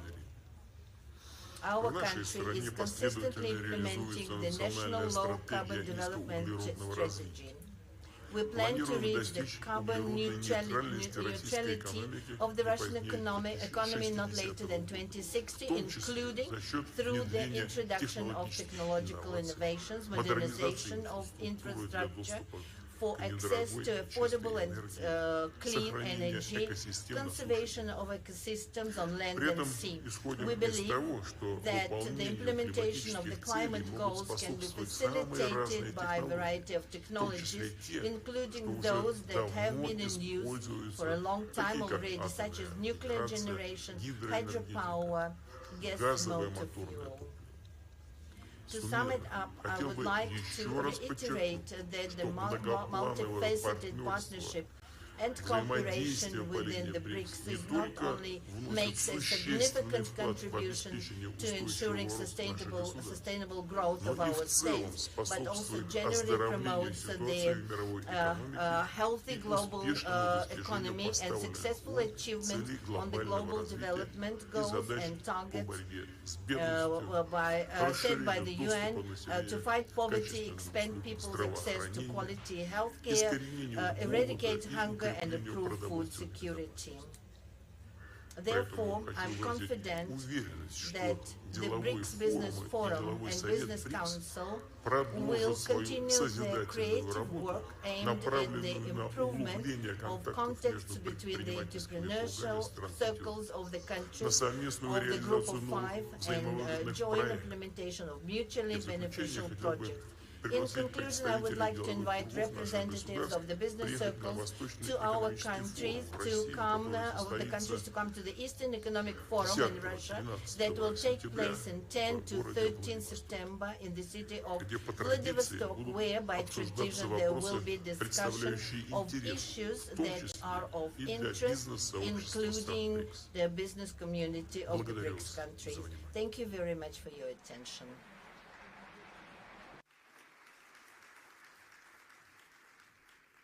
Spasibo. I thank the President for his remarks. It's now my pleasure to invite the Prime Minister of the Republic of India, His Excellency Prime Minister Modi, to take the podium. Please join me in welcoming the Prime Minister.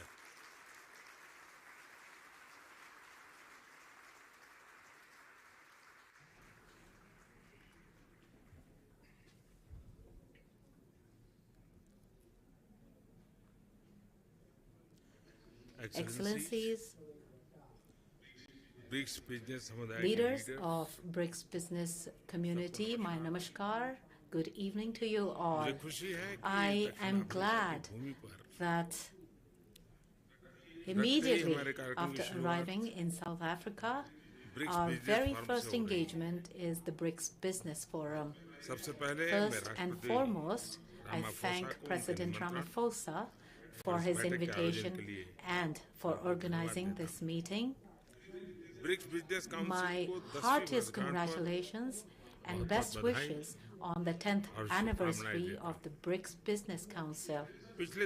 In the last 10 years, the BRICS Business Council has played a vital role in enhancing our economic cooperation. In 2009, when the first BRICS summit was held, the world was just coming out of a massive financial crisis. At that time, BRICS emerged as a ray of hope for the global economy. In the present times also, amongst the COVID pandemic, tensions and disputes, the world is dealing with economic challenges. In such times, once again, the role of BRICS countries is important. Friends, despite volatility in global economy, India is the world's fastest growing major economy. Very soon, India will become a $5 trillion economy. There is absolutely no doubt that in the coming years, India will be the growth engine of the world. And the reason for this is that India has converted crises and difficulties into opportunities for economic improvements. In the last few years, we have carried out reforms in mission mode, and these reforms have helped in continuously improving ease of doing business in India. We have also reduced the compliance burden. We have removed red tape and instead laid the red carpet. There has been a boost in investor confidence due to introduction of GST and the implementation of the Insolvency and Bankruptcy Code. Areas such as defense and space that were considered restricted have today been opened up for the private sector. We have laid special focus on public service delivery and good governance. By leveraging technology, India has taken a massive leap towards financial inclusion. The maximum benefit of this has reached our women in rural India. Today, with one click, millions of people in India get direct benefit transfers. So far, more than $360 billion of such transfers have been made. This has increased transparency in service delivery and reduced corruption and middlemen. India has the cheapest per gigabyte cost. Today, in India, from street vendors to large shopping malls, all use UPI, that is, the Unified Payments Interface. Today, India is the country with the highest number of digital transactions in the world. Countries like UAE, Singapore, France are also joining this platform. There are several possibilities of working on this with BRICS countries also. The large-scale investment being done on infrastructure in India is changing the country's landscape. In this year's budget, we have kept a provision of approximately $120 billion for infrastructure. By way of this investment, we are laying a strong foundation for a new India of the future. Rapid changes are coming into effect in all areas of railways, roads, waterways, and airways. Today, in India, new highways are being constructed at a speed of 10,000 kilometers per year. The number of airports has doubled in the last 9 years. We have implemented the production-linked incentives with an objective to promote investment and production, with logistics costs reducing. The manufacturing sector of India is becoming competitive. India is amongst world leaders in the area of renewable energy. We are taking active steps to make India a global manufacturing hub in areas such as solar energy, wind energy, electric vehicles, green hydrogen, green ammonia. It is but natural that with this, India will become a huge market for renewable technology. Today, India has the world's third largest startup ecosystem. There are more than 100 unicorns in India currently in areas such as IT, telecom, fintech, AI, and semiconductors. We are moving forward with a vision of making India make for the world. All of these efforts have directly had a positive impact on the lives of common people. In the last 9 years, the income of people has increased approximately 3 times. Women's participation in the economic development of India has been significant. From IT to space, from banking to healthcare, women have worked shoulder to shoulder with men and are contributing to the country's progress. The people of India have resolved to become a developed nation by 2047. Friends, I invite all of you to be a part of India's development journey. The COVID pandemic has taught us the importance of resilience and inclusive supply chains. For this, mutual trust and transparency are extremely important. By bringing our strengths together, we can make significant contributions to the welfare of the world, especially the Global South. Excellencies, once again, I congratulate the leaders of the BRICS business world for their contribution. I also thank my friend, President Ramaphosa, for his excellent arrangements for this meeting. Thank you very much.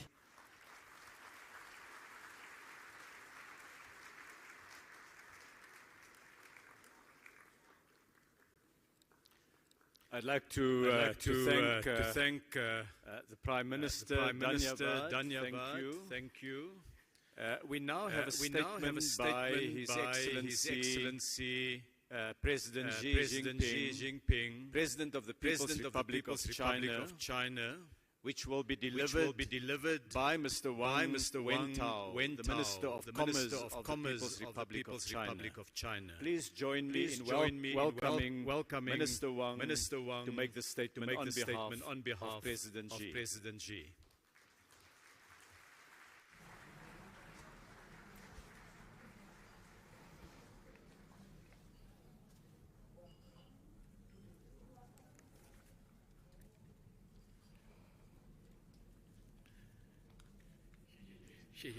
Thank you, Minister Patel.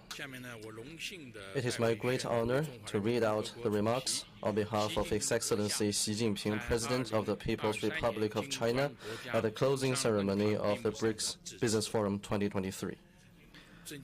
Your Excellency President Guatemala Cyril Ramaphosa, members of the business community, ladies and gentlemen, friends, I wish to extend my warm congratulations on the success of the BRICS Business Forum in South Africa.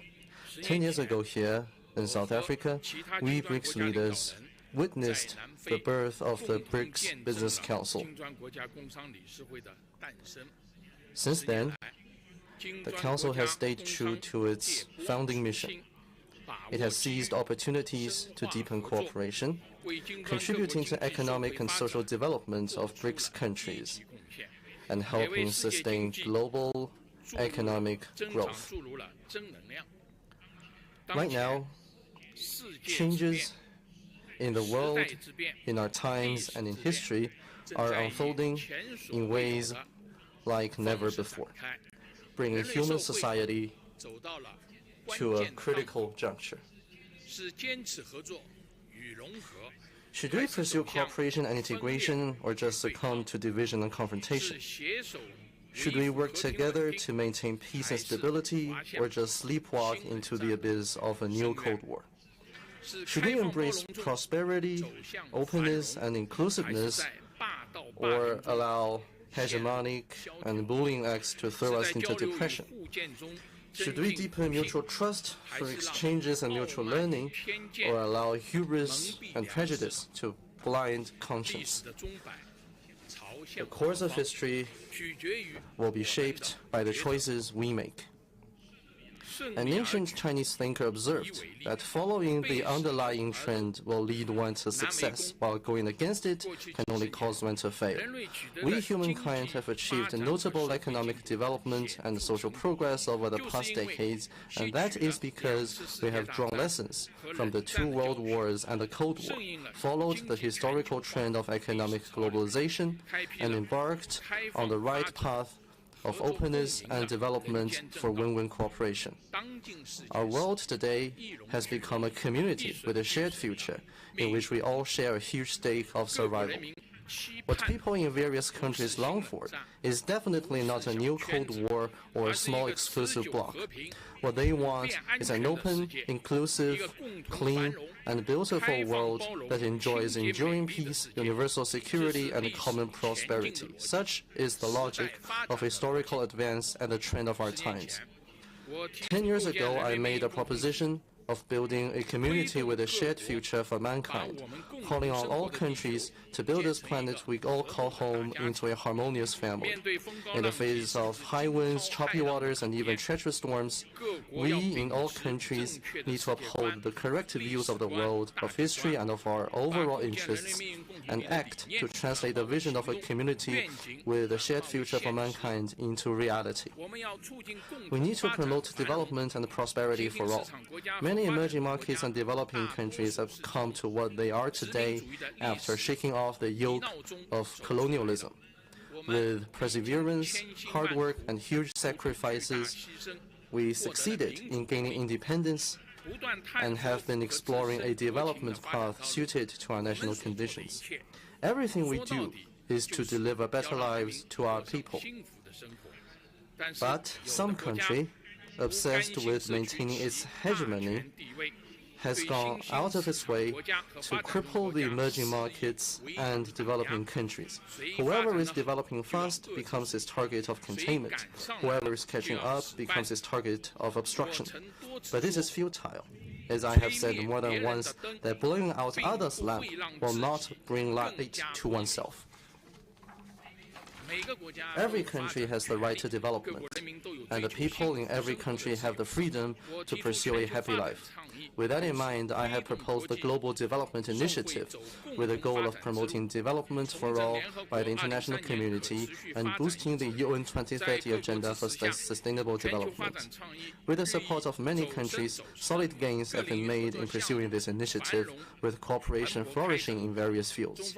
China will work with all other countries to speed up cooperation under the Global Development Initiative, strengthen drivers of global development, promote the reform of the World Trade Organization in a comprehensive and in-depth manner, meet common challenges together, and make life better for people across the world. We need to achieve universal security. Recent years have seen a turbulent world. Many countries and regions are plagued by wars and conflicts, and many people are displaced. Members of the international community share the pressing hope to eradicate the root cause of conflicts and wars, and find a fundamental way to realize enduring peace and security globally. Facts have shown that any attempt to keep enlarging a military alliance, expand one's own sphere of influence, and squeeze other countries' buffer of security can only create security predicament and insecurity for all countries. Only a commitment to a new vision of common, comprehensive, cooperative, and sustainable security can lead to universal security. Last year, I put forward a Global Security Initiative, and it has gained support from over 100 countries and international organizations. China stands ready to jointly pursue this initiative with all others. We should have dialogue and oppose confrontation, forge partnership but not alliance, and pursue win-win outcome and oppose zero-sum game, and work together to build a community of security. We need to stay committed to exchanges among civilizations and mutual learning. One flower alone cannot make a beautiful spring. Only blossoming of a rich variety of flowers can bring spring to the global garden. Human civilization is colorful by nature. It is precisely because of their differences in history, culture, and system that all countries need to interact with each other, draw on each other, and advance together. Deliberately creating division with the assertion of democracy versus authoritarianism and liberalism versus autocracy can only split the world and lead to clash of civilizations. I've put forward the Global Civilization Initiative, calling for promoting diversity of global civilizations, the common values of humanity, and people-to-people and cultural exchanges and cooperation. China welcomes all other countries to get involved in cooperation under this initiative. We should encourage different civilizations to bring out their best and flourish together. We should break barriers to exchanges and renew human civilization. Ladies and gentlemen, friends, as an ancient Chinese philosopher observes, change is the nature of the universe. The collective rise of emerging markets and developing countries represented by BRICS is fundamentally changing the global landscape. Emerging markets and developing countries have contributed as high as 80% of global growth in the past 20 years, and their share in the global GDP has increased from 24% 40 years ago to more than 40%. Just as a line in the Chinese poem reads, "No mountains can stop the surging flow of a mighty river." Whatever resistance there may be, BRICS, a positive and stable force for good, will continue to grow.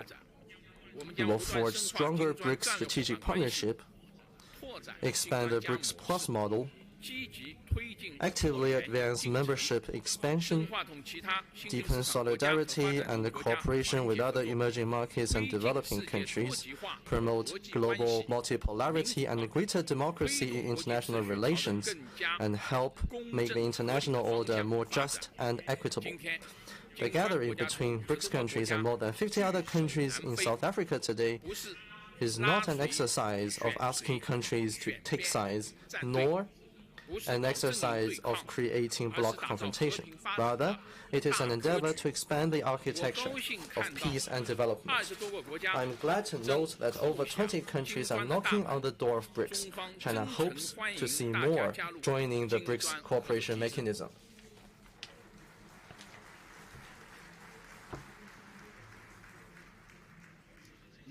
Ladies and gentlemen, friends, China stays committed to an independent foreign policy of peace and the building of a community with a shared future for mankind.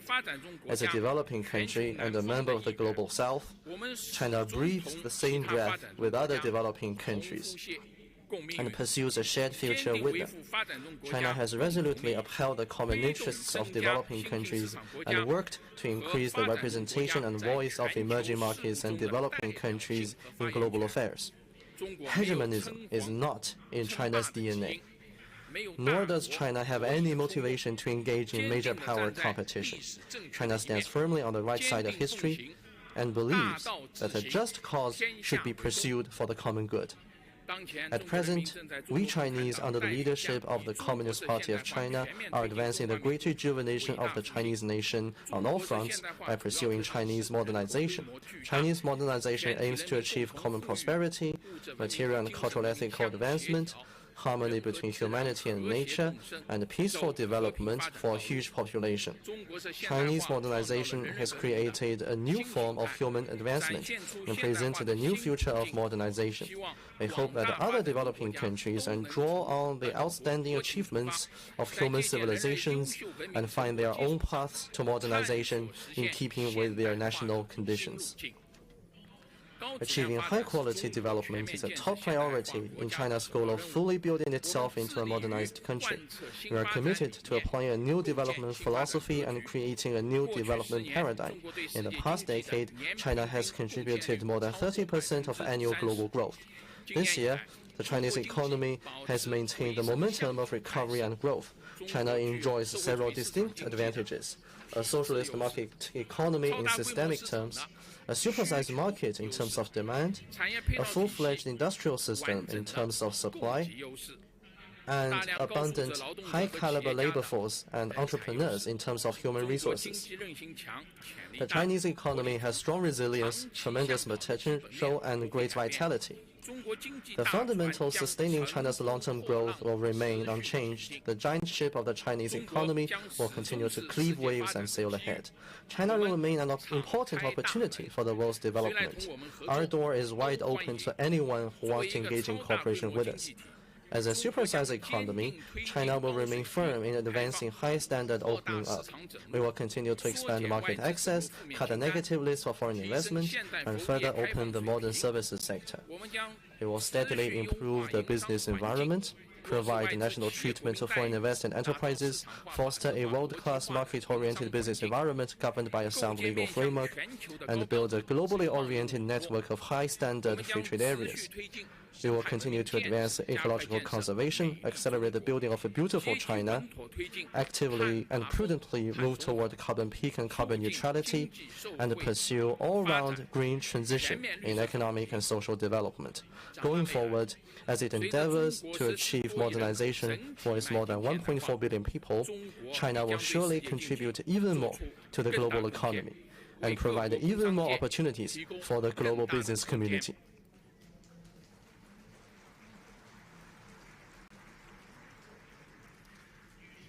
Ladies and gentlemen, friends, a formidable mission is a magnificent and glorious mission. As long as we work in unity and strengthen cooperation, we will not be intimidated by any risk or challenge on the way ahead, and we will surely steer the giant ship of human development to a brighter future. Thank you.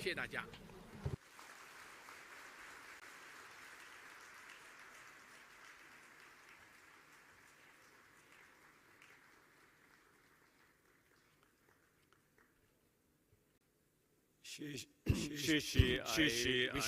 wish to thank President Xi Jinping for his remarks, to Minister Wang for delivering it on His Excellency's behalf. We've now heard the views of 5 heads of state. Views representing more than 40% of the world's population. The Excellencies too have heard the reports from the business community of the discussion you have had today. Ladies and gentlemen, this brings us to the close of the session. I want to thank very sincerely the heads of state, the excellencies for the time, for the insights, and for the comments that they've made. The heads of state will leave the stage now, and we say farewell to them as they proceed to their next meeting in what will be a busy few days. I ask that you join me in saying thank you to them as they take leave of absence from us.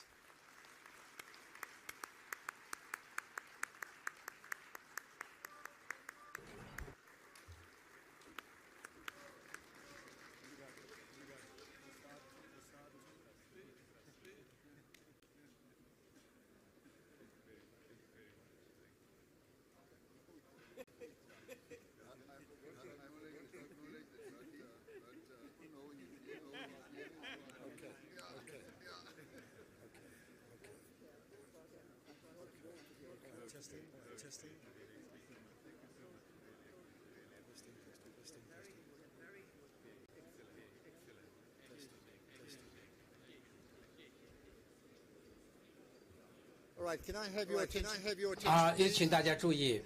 Can I have your 也请大家注 attention, 意。 please, for the audience remaining, 留 it's 在 just 会 time 场 for 的 me 人 to tell you 我只是想告诉你们 a big thank 非 you 常非 very 常感 much 谢。 as we come to the end of the proceedings for the day. We wish you well for the remainder of those traveling, for the remainder of the period here, the BRICS Summit. Don't forget these translator headpieces must be left behind. And we pray, as we have said before, that great good will come out of this particular BRICS Summit of 2023. Thank you.